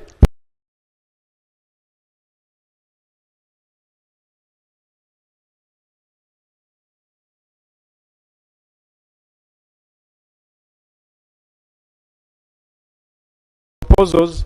We flashed to him, and the Governor Bank of Uganda also agreed with the committee and sent us more amendments, which we incorporated. Thank you.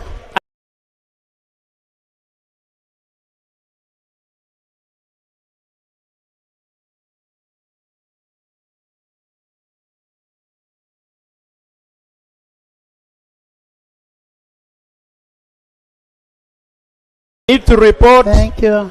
I need to report, however, that this majority report that was signed by more than 3/4 membership also has minority.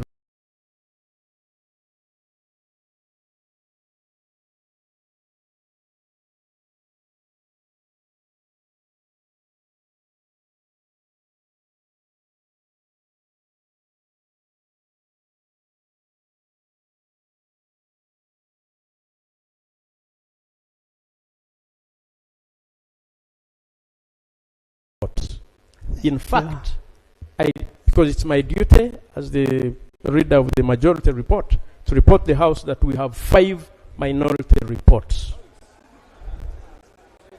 5 minority Are there reports. 5?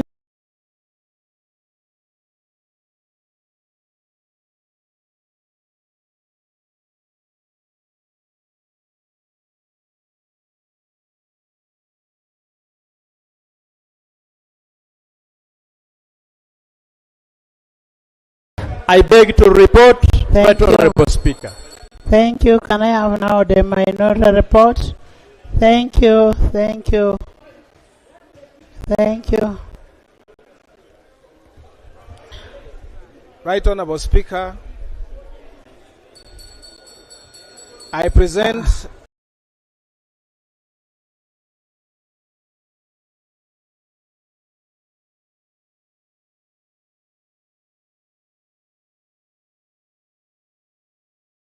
this minority report, and we have agreed with our colleagues who also dissented that this will be the order of presentation.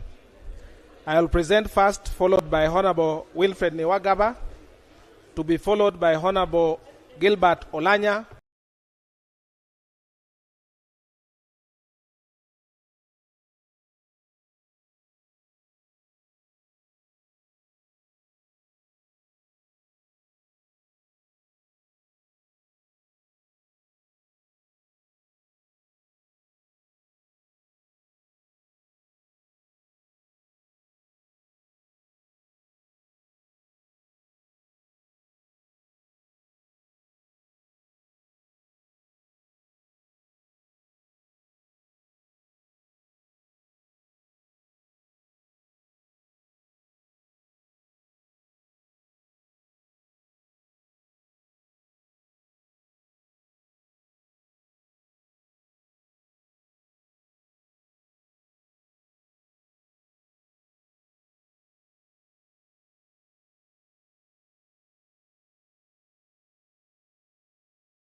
to be followed by Honorable Abdallah Kiwanuka, to be followed by Honorable Betty Namboze, and lastly, the is not synonymous with justice.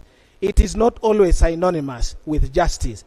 It can be, but it may not be. What is legal is not necessarily what is just. Law can be used by the strong against the weak, by the rich against the poor, by the minority against the majority. Historically, law has been used by the oppressor against the oppressed. During the slave trade period, enslaved people were owned and disposed of like chattels, and it was perfectly legal to own a slave. The NRM government is strongly opposed to having laws on our statute books which serve the interest of the minority against the majority of the people, or in which any way promote to serve the injustice or advance backward interest in our society. We close the quote. The minority shall, where necessary, refer to the speech above for the purpose of reminding ourselves as legislators and fellow Ugandans. And 4,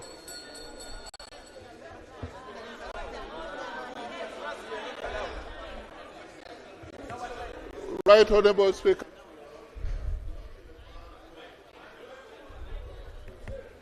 But we want to benefit from the citation. When you cite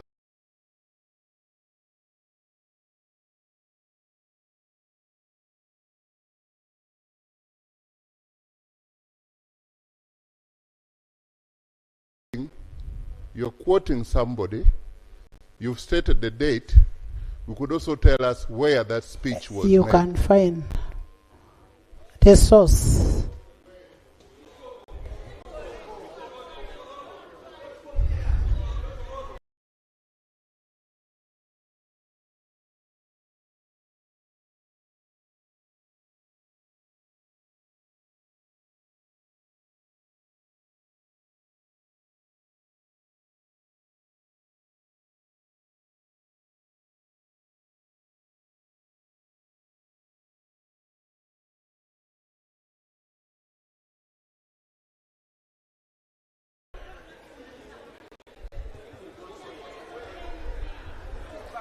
Right Honorable Speaker, I am well conversant with the rules of procedure of this House.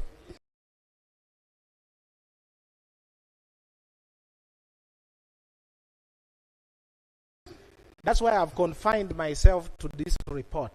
I will be available to clarify if necessary. Members can listen, I will respond to you. Thank you.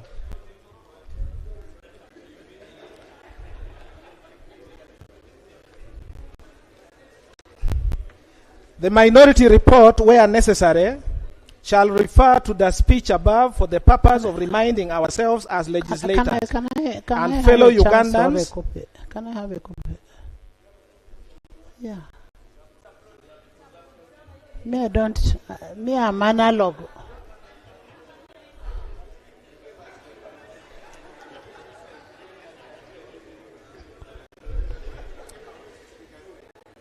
And fellow Ugandans, for we have come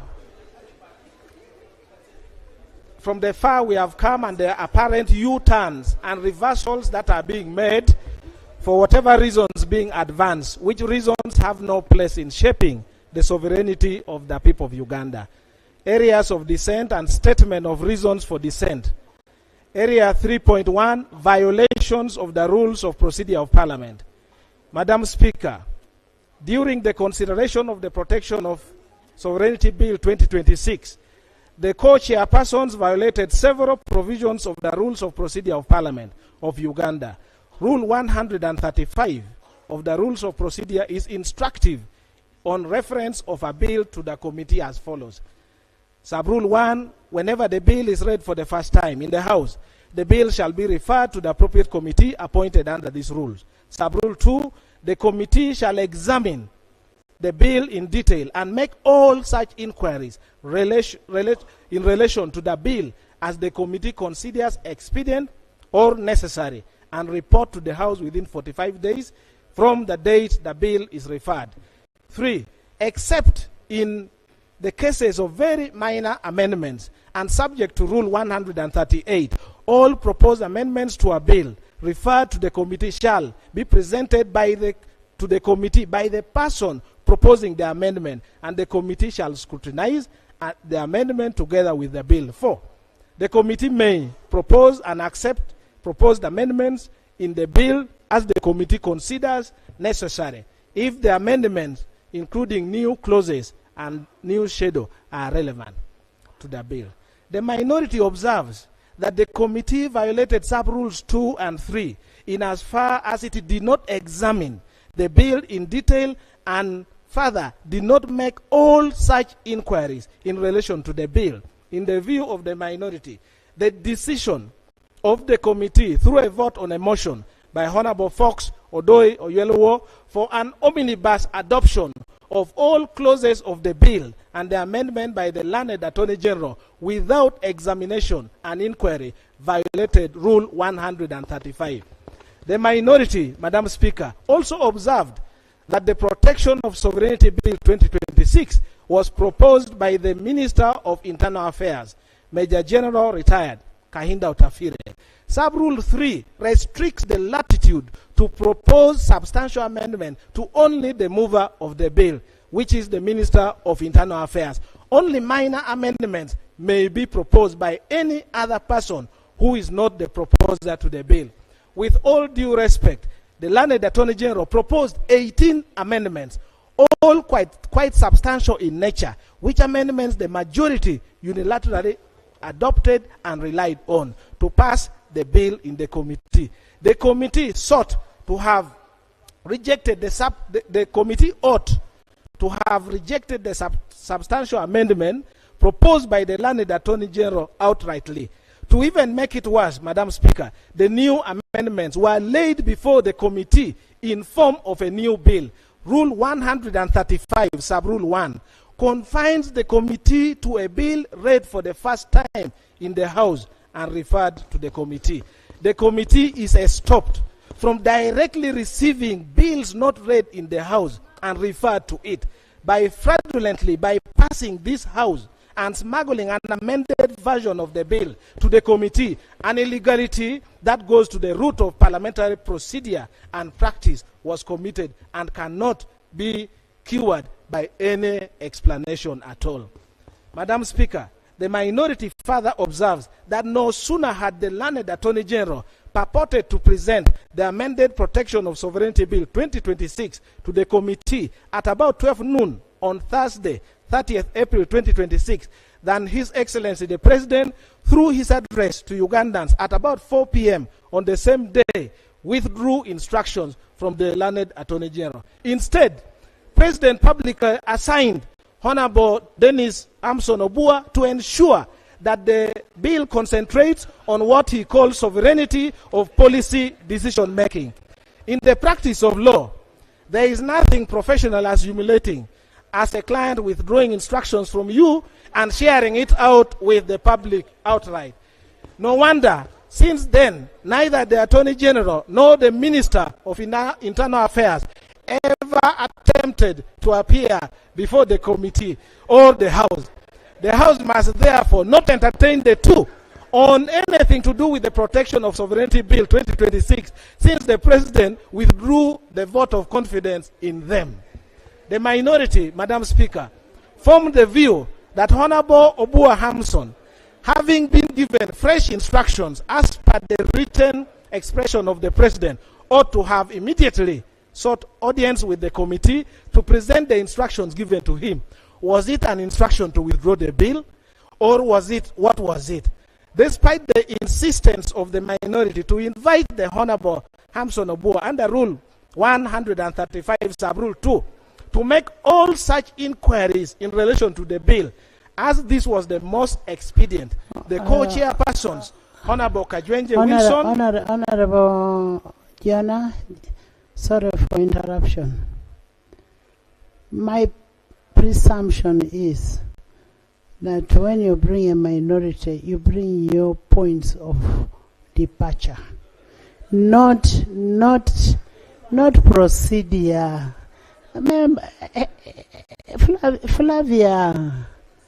Flavia, points of departure, not a debate on the procedural ways.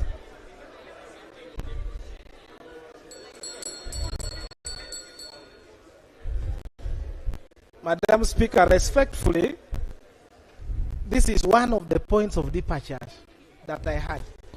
Which one?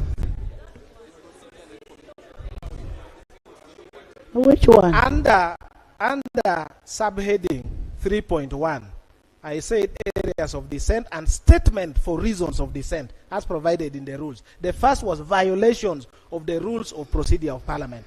And I am explaining under Rule 135 that the committee ought to have examined and on its own move to go and inquire, to make inquiries. And my point is, having come to the attention of the committee that Honorable Obua Hamson was assigned, the committee ought to have moved itself to request Honorable Obua to come and substantiate. It goes to the root of my dissent, Madam Speaker. So the committee instead went to Honorable Obua. Oh, they should have. Thank you, Madam Speaker. The co-chairpersons were evident. Madam Speaker, this is important. The co-chairpersons, Honorable Kajwenje Wilson and Honorable Baka Mugabe Stephen, were evidently partial, hostile, and continuously switched off the microphone of members in the committee they perceived to be against the bill.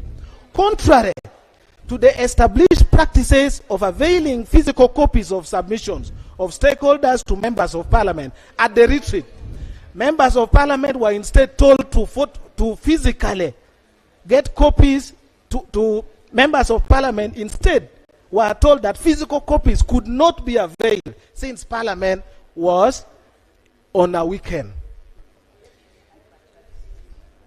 The views of, Madam Speaker, views of selected stakeholders were instead sent to members on WhatsApp to read on their phones. Members who were not on WhatsApp or whose phones could not open the WhatsApp were effectively denied critical document. Madam Speaker, the privileges of a member of Parliament were violated to the extent that some of the members of the committee had to jump on border to travel to Nassau Road to print the stakeholders' document for their own reference. A passionate plea for the committee to adjourn until Monday, when Parliament is open, for purpose of printing or photocopying the document was turned down. But Right Honourable Speaker, this gross. I am rising on a point of procedure. I am rising on a point of procedure, Madam Speaker. A minority report, as per our rules, envisages that a member participates in the proceedings of a committee and then disagrees with some of the decisions taken by the majority. You read. But not to come here and tell us stories, how the committee... So, no. Read the rules.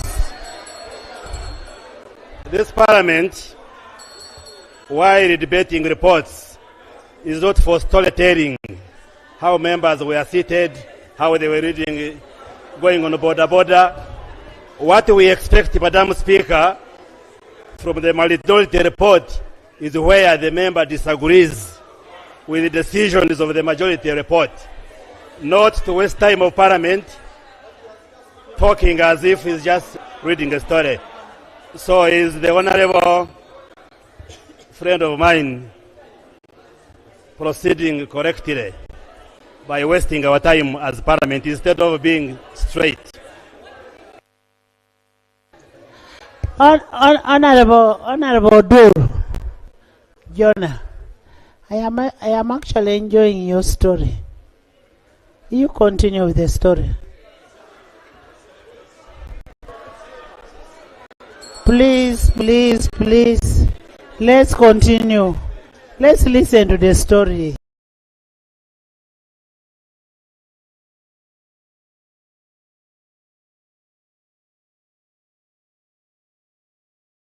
Thank you.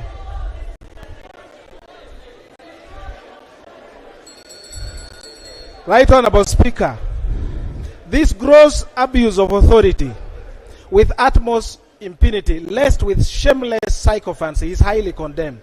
Presiding officers in committees and indeed plenary must be impartial, patient, and respectful of the constitutional rights of an MP to represent their constituencies without undue partiality and interruption. I must also add that the co-chairpersons of the committee appeared not to have addressed their minds to the rules of procedure of Parliament which guided us, and opted for personal whims to decide substantive points of law as well as procedural matters that arose in the committee. My finding number one is that the proceedings of the committee were held in complete violations of Rule 135 of the Rules of Procedure of Parliament. 2, the co-chairpersons exhibited gross incompetence, lack of tolerance for divergent views, and stifled all avenues of debate during consideration of the bill. Honorable Dur, incompetence. By the time you come and be a member of Parliament in this house, let's tone down our language. Let it be parliamentary. Even when I'm enjoying your story, at least let's be parliamentary. These gentlemen are competent. Speaker, I don't want to go into the debate, but I could have addressed you on the around competencies. But let me continue. Recommendation. And it's in writing here. And I will remove it on the issues of competence. You are such a powerful person, please, Madam. Yes. I respect. Please proceed. Yes, and please, you go ahead. The minority recommends to Parliament to reject the majority committee report and instead refer the bill to the executive, or in the alternative, but without prejudice, be pleased to appoint another committee to examine the bill in detail and make such inquiries in relation to the bill in full confidence. Dissent number 2, defective certificate of financial implication. The minority observed that the certificate of financial implications issued by the Ministry of Finance, Planning and Economic Development does not comply with Section 76 of the PFMA and Rule 124 of the Rules of Procedure of Parliament. Section 76 of the PFMA and Rule 124 are at par on the certificate of financial implication of a bill as follows. 1. Every bill introduced in Parliament shall be accompanied by a certificate of financial implications issued by the Minister. The certificate of financial implication issued under Sub-Rule 10 Sub-Rule 1 shall indicate the estimates of revenue and expenditure over a period not less than 2 years after coming into effect of the bill when passed. In addition to the requirements under Sub-Rule Subsection 2, the certificate of financial implication shall indicate the impact of the bill on the economy. Notwithstanding subsections 1, 2, and 3, a certificate of financial implication shall be deemed to have been issued after 60 days.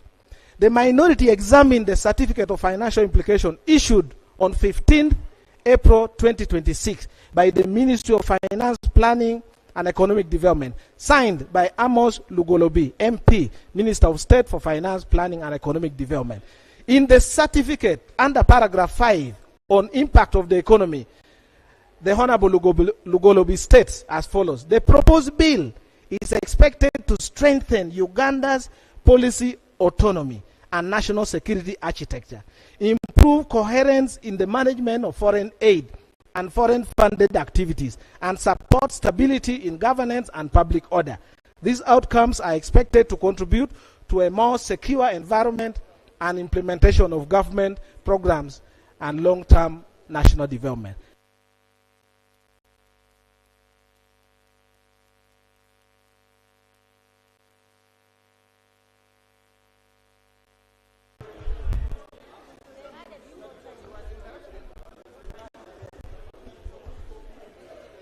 The minority draws the attention of honorable members to the sad realities that has befallen this country, that the entire ministry responsible for finance, planning and economic development does not know what constitutes an economy of a country called Uganda, and therefore are unable to articulate the impact of the bill to the economy of Uganda. The minority observes that instead of assessing the impact of the bill against well-known parameters such as GDP, sovereign debt, debt to GDP ratio, balance of payments, central bank reserves, interest rates, inflation, exchange rates, rate of growth, etc. Alien parameters form the basis of the assessment. The observation by the majority report that the certificate of financial implication met the statutory standard. Honourable members. Let me just put on record. Yes. This minority, which I wrote, is actually. Let's capture all the all what has been in all the minorities. This is what exactly so happened how much, in the committee. let me give you 2 had. minutes. Let's give you 2 minutes. This report I have is 40 pages. Let me give you 3 minutes to summarize. And in the committee, the same treatment, Madam Speaker, we were not heard. That's why I'm bringing this issue. I'm appealing to the House. I have actually given you the same amount of time. 2 minutes. You conclude.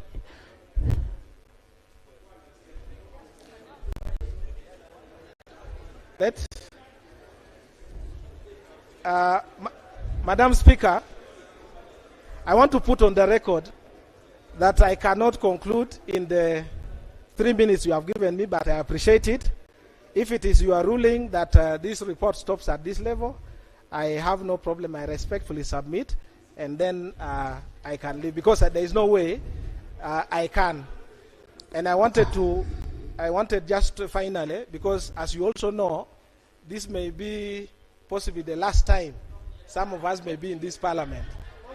So I wanted you to protect that constitutional right, that little window that the people gave me to be in this house, to represent them. I just plead of you. I may not come back ever, but that constitutional right for me to present, I wanted to ask that you give me. Jonah, because you've actually spent 35 minutes. Now, Jonah, I have always told you you're one of the people I will miss in this house. I am giving you an additional 5 minutes, and all the other minority reports, we will capture what is in your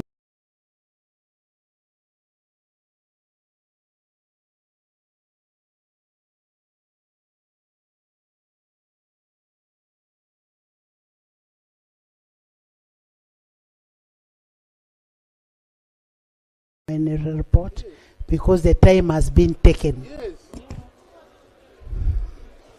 Yes. You mark your reports. They mark their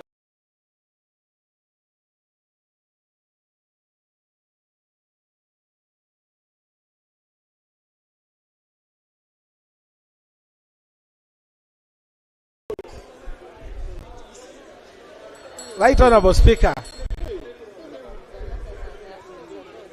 Thank you so much, Right Honorable Speaker. I want to now go back to the report, but let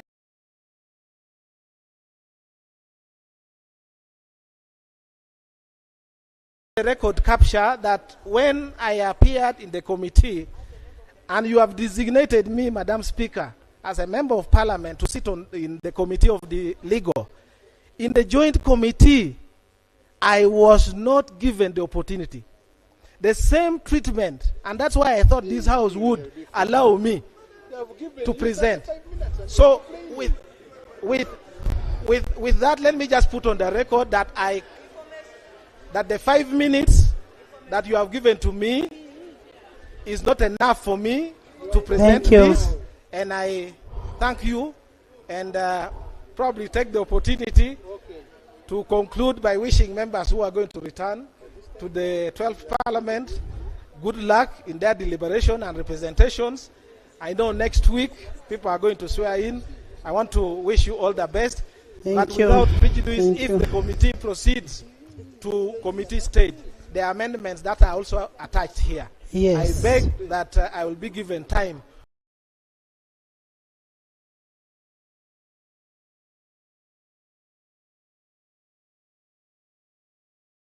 to move those amendments, Madam Speaker. So you're putting a motion for committee stage so that we do the amendment?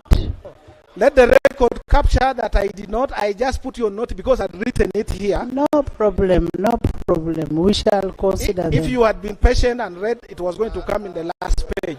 No, I am not impatient.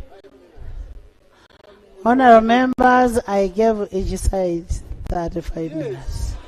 Yes.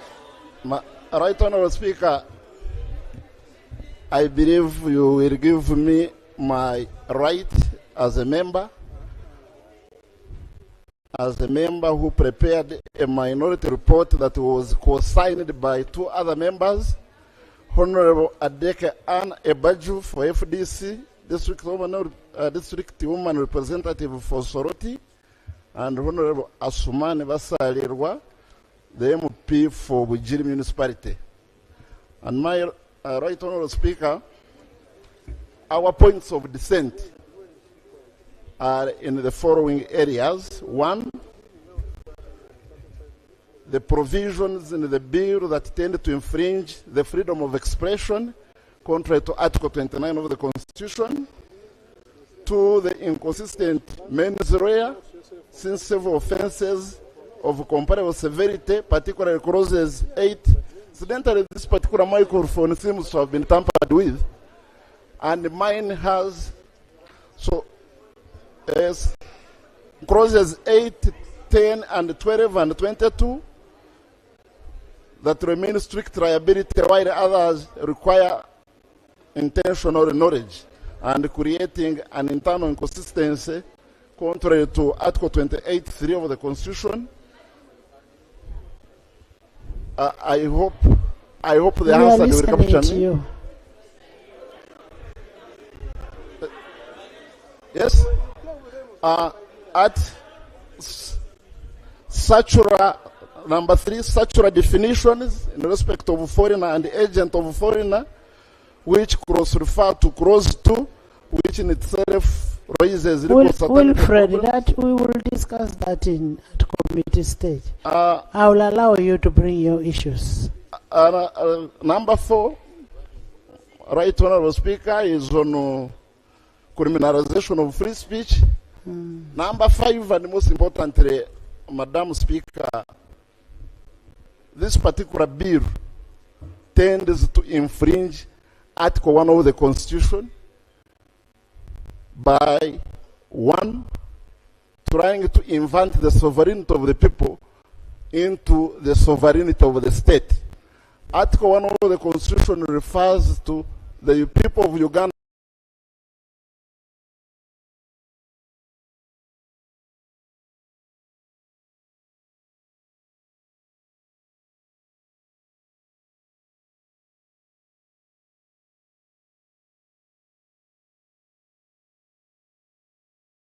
being sovereign.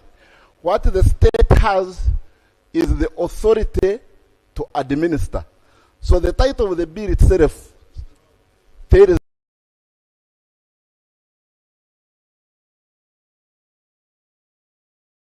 the lie about itself. And when you go through the bill, Right Honorable Speaker, apart from clause 5, which talks about the sovereignty of the people of Uganda, the rest of the clauses are in respect of the sovereignty of the state. Okay. And when we go to committee stage, Madam Right Honorable Speaker, so we have many amendments to make. No problem. Since we were never given an opportunity in the committee stage, thank you. We have amendments to make on almost all clauses in the bill. Thank you. May I invite my other colleagues who have minority reports to make their presentations. Members.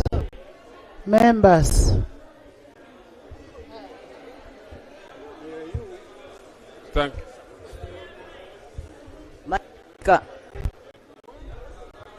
Madam Speaker, I have something to tell you. Madam Speaker, in my capacity as the Shadow Minister for Internal Affairs, I went to the committee with a request to make a presentation. Madam Speaker, I happened to arrive before the Attorney General. The chairman of the day, Honorable Baka, requested me to wait for the Attorney General to present so that I could also be given time. After the Attorney General had made his presentation of amendments, Honorable Baka ruled that I will make my presentation while at Munyonyo. When we reached Munyonyo, Madam Speaker, Honorable Kajenje ruled that my request had been overtaken by events. Madam Speaker, I chose to write a minority report because the issues I was going to raise had not been raised by anybody else. So I wrote a minority report, Madam Speaker. Madam Speaker, you are now ruling that there is no time. Madam Speaker, as a member of the committee, I'm not supposed to debate. Madam Speaker, there was a memorandum that came from Buganda Kingdom. Madam Speaker, when we reached Munyonyo, the memorandum went missing.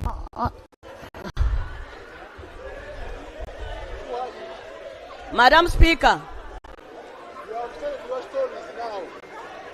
they have told you here. Let me tell the Speaker. Madam Speaker. Honourable members, give Betty time.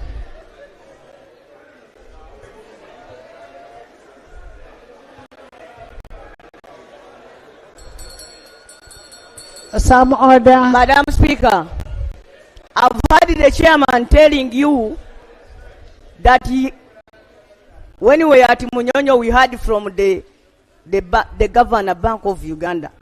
And you know, Madam Speaker, I was so surprised because while the rest of us were in Munyonyo, we were never informed that even the Governor of Bank of Uganda had gotten back to us. Madam Speaker, because of those many issues, we are also told that 700 people sent memorandums to the committee, but only 47 of them were accounted for. I feel so silenced. Is it your ruling that the people from Mukono should not be heard on this? Honorable Betty. Honorable Betty, my sister. The people of Mukono have been heard. You've spoken for over 5 minutes. You've raised your issues, and we are going to address all of those issues. Honorable members, we have all these supplementaries, and not supplementary, but minorities. We are going to go committee by committee, and all of you are saying you have issues on each clause. Why don't we look at clause by clause? Honorable Odur has raised pertinent issues. Let's look at. Madam Speaker, let Yes, the record be clear. Honorable You denied me opportunity to present. Don't use my name. Don't use Honorable my name. No, don't. Honorable Odur, you took all the 35 minutes. Honorable.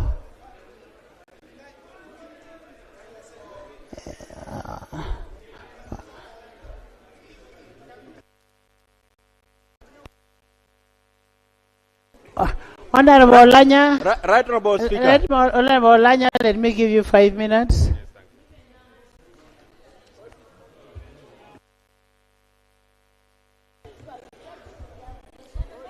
Thank you, Right Honorable Speaker. Right Honorable Speaker, I'll go straight to the point of dissent.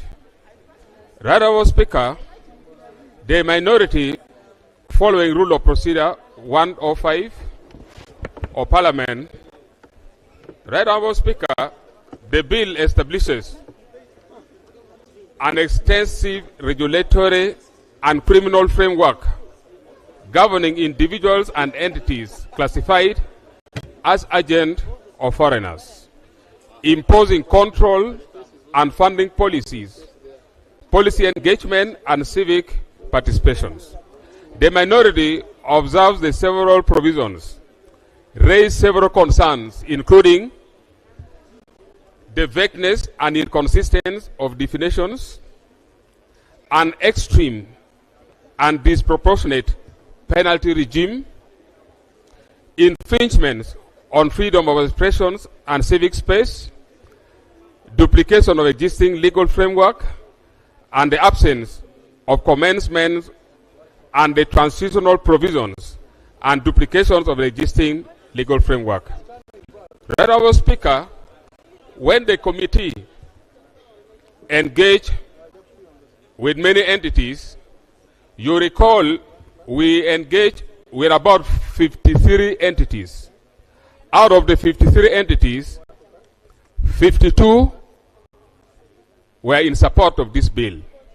51, including Bank of Uganda, religious leaders, among others, were telling Ugandans that this bill, when passed, it will create economic instability in Uganda. That was the word from the governor of Bank of Uganda. Right Honorable Speaker, this bill, it creates extreme and disproportionate penalty regime. The bill establishes a uniform and severe penalty structures, imposing custodial sentences of up to 20 years in prisons across wide range of offenses. Notably, the same maximum penalty applies to promotion of interest of foreigner. If you look at clause 5. Right Honorable Speaker, participation in activities deemed to promote foreign policy. That is in clause 10. Publication of information characterized Gilbert, as economic we have gone to close this. Thank you, Right Honorable Speaker. Right Honorable Speaker, because of time, Let me go straight to the recommendation.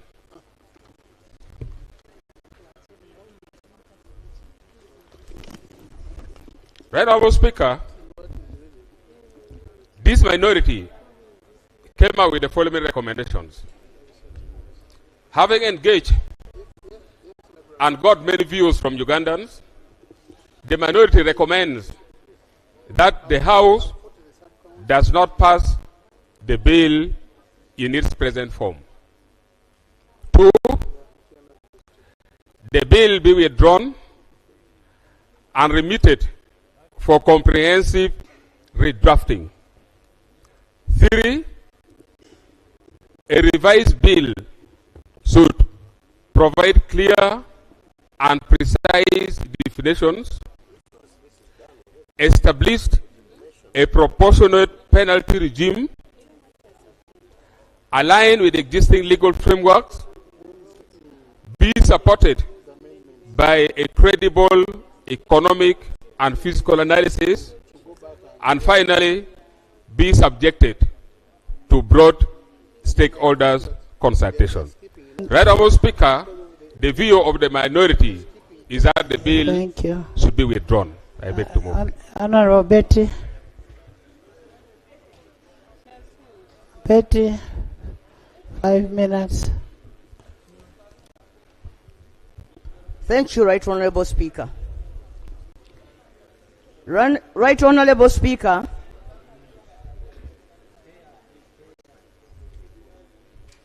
the points of my dissent are as follows. 1, Right Honourable Speaker. Switch on.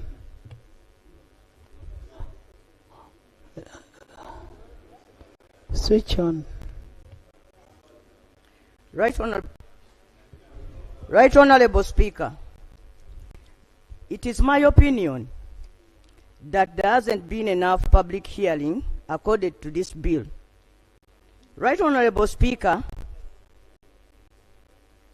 you have been told that 57 memorandums were reviewed.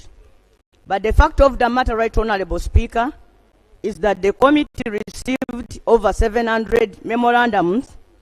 One of them, Right Honourable Speaker, as I have put it, being from the Buganda Kingdom. Right Honourable Speaker, when we went to Munyonyo, we are given time to go and study these memorandums on WhatsApps, but when we returned to the committee, Right Honourable Speaker, the committee did not give us time to make a presentation, as I've told you before. Right Honourable Speaker, it's not about allowing people to come to the committee.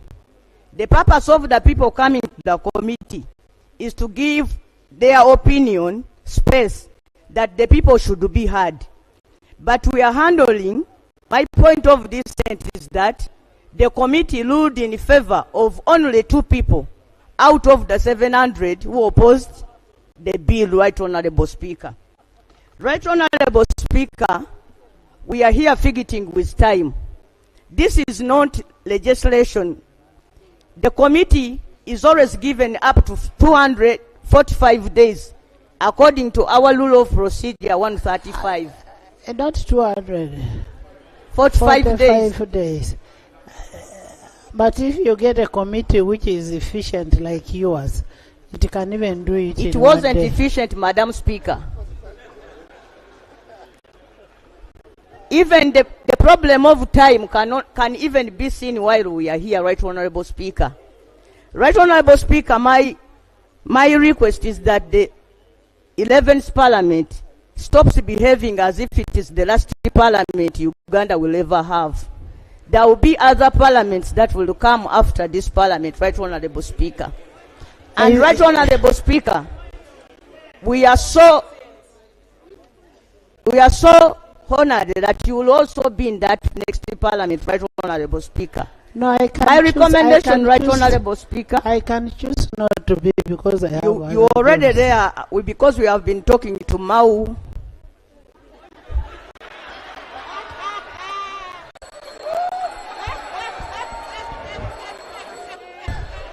How has Mao come here? Order. There's an order here.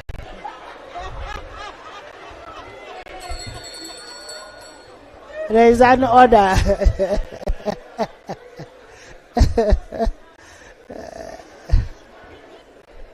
Right Honorable Speaker. Right Honorable Speaker, we are discussing a very important bill. And I'm wondering how Honorable Member is talking about their discussion out of this House. Is it in order to bring the name of somebody on sovereignty bill that we are discussing? Is it really in order?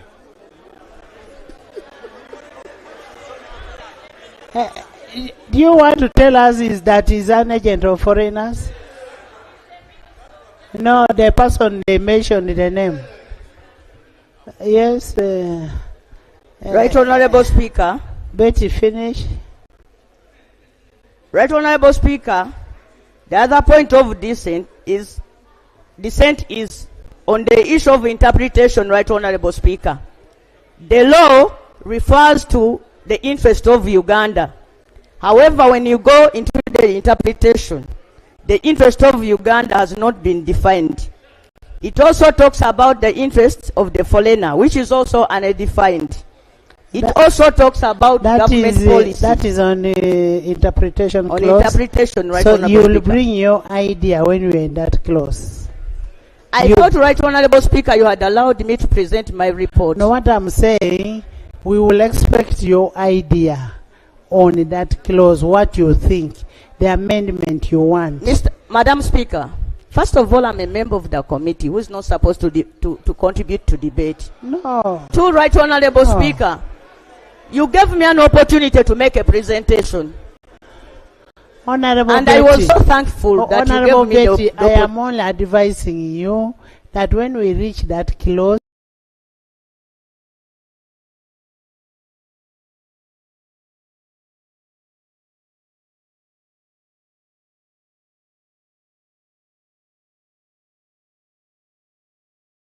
I will still give you chance to bring in. So you read your report, but I will still give you a chance to bring your proposal. My recommendation, right?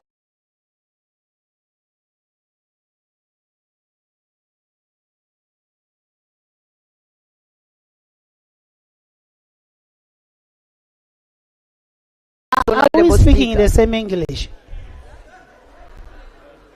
Madam Speaker, I'm reading the report and you are giving me advice. I take your advice, Madam Speaker, but I continue to read my report. You read.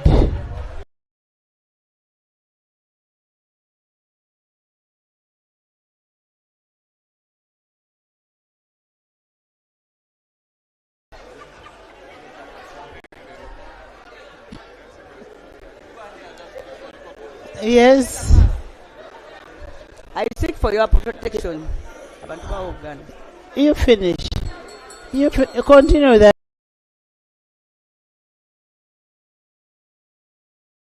Report. Continue. I seek for your protection. Members, yes, there is an order from WOPA. Order from WOPA. Thank you, Right Honorable Speaker. Right Honorable Speaker, I want to request. Right Honorable Speaker, there is a lot of noise, and yet the microphones that they are using is not as loud. So, the point of order that I'm raising is that, is it in order for members to make noise when a member is submitting? It's okay to laugh, but let us laugh.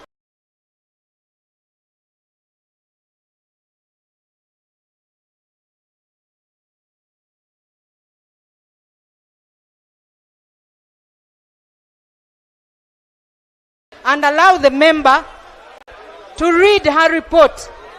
We now can't hear what she's actually reading. So, Madam Speaker, is it in order for members to continue shouting when a member is actually reading her report? You are the one who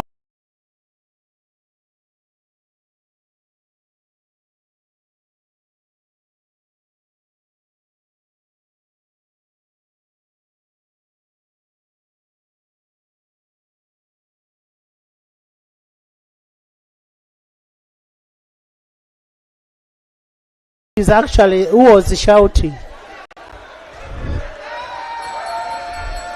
Honorable Betty, can you? Let's hear Honorable Betty.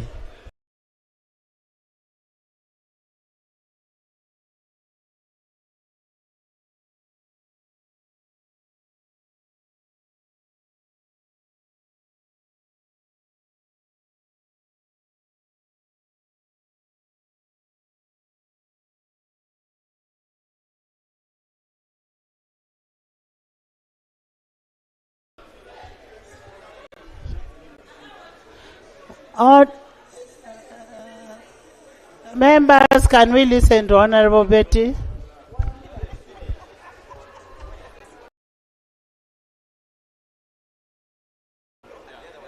It is on. Switch on.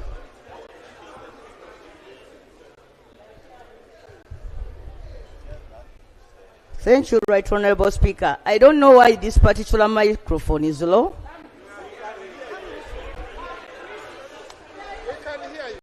Please go ahead. At least I can hear you. Right Honorable Speaker, my suggestion, my recommendation is that this bill is withdrawn by the movers to give Ugandans time to make meaningful contribution to the debate and to accord the Parliament enough time to handle a bill of this nature. Right Honorable Speaker, the Commonwealth practice is that parliaments which are about to retire don't handle controversial business. It's a practice, Right Honorable Speaker, and we are part of the Commonwealth, Right Honorable Speaker. The fact of the matter, Right Honorable Speaker, why that is required. Which page are you in? I'm reading page 3, Madam Speaker. I'm not, and I'm following your report. Madam Speaker, I move that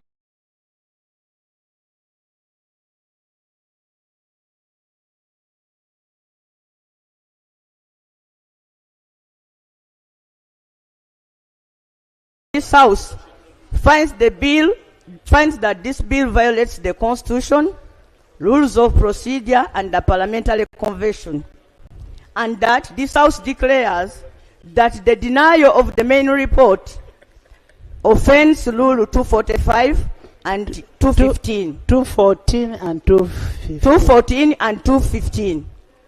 That it also declares that clause 2, 3, 5, 8, 11, 12, 24, 25, 30 are void for vagueness and the unlawful delegation of powers.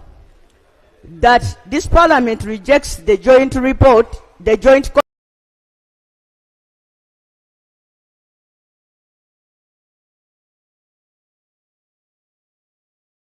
committee report by the majority.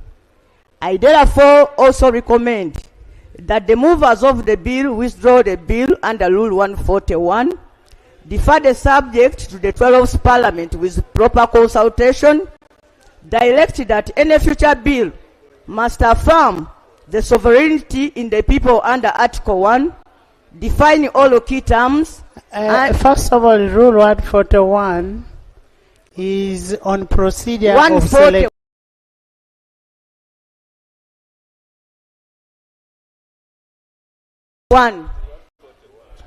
Rule 140, Sub-Rule 1. Sub-Rule 1, that directs that any future bill must affirm that the sovereignty belongs to the people under Article 1, and that key terms in the bill are properly defined, that is, the interest of government, the government policy, what constitutes the actions that make one an agent of a foreigner, and that the minister is not given powers to to alter the offences under the bill as it is in the bill, the law as it is in the bill. Madam Speaker, in conclusion, it is my prayer that the protection of the Sovereignty Bill 2026 fails the test of the constitutionality, legality, and procedure. The 11th Parliamentary Final Act should be to affirm the supremacy of Constitution.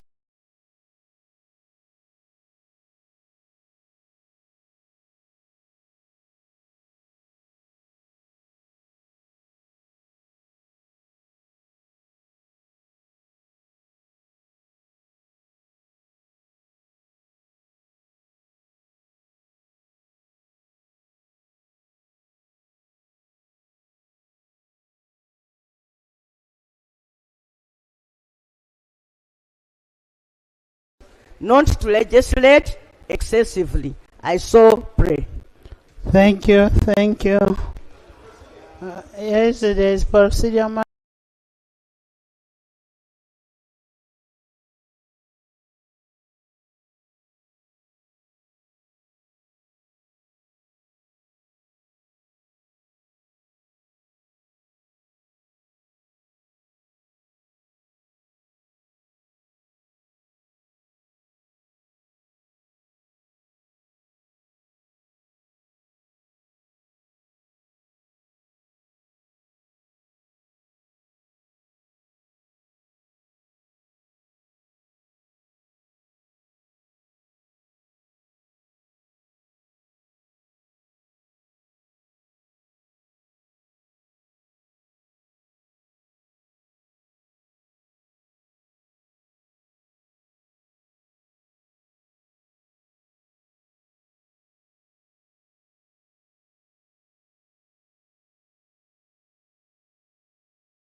From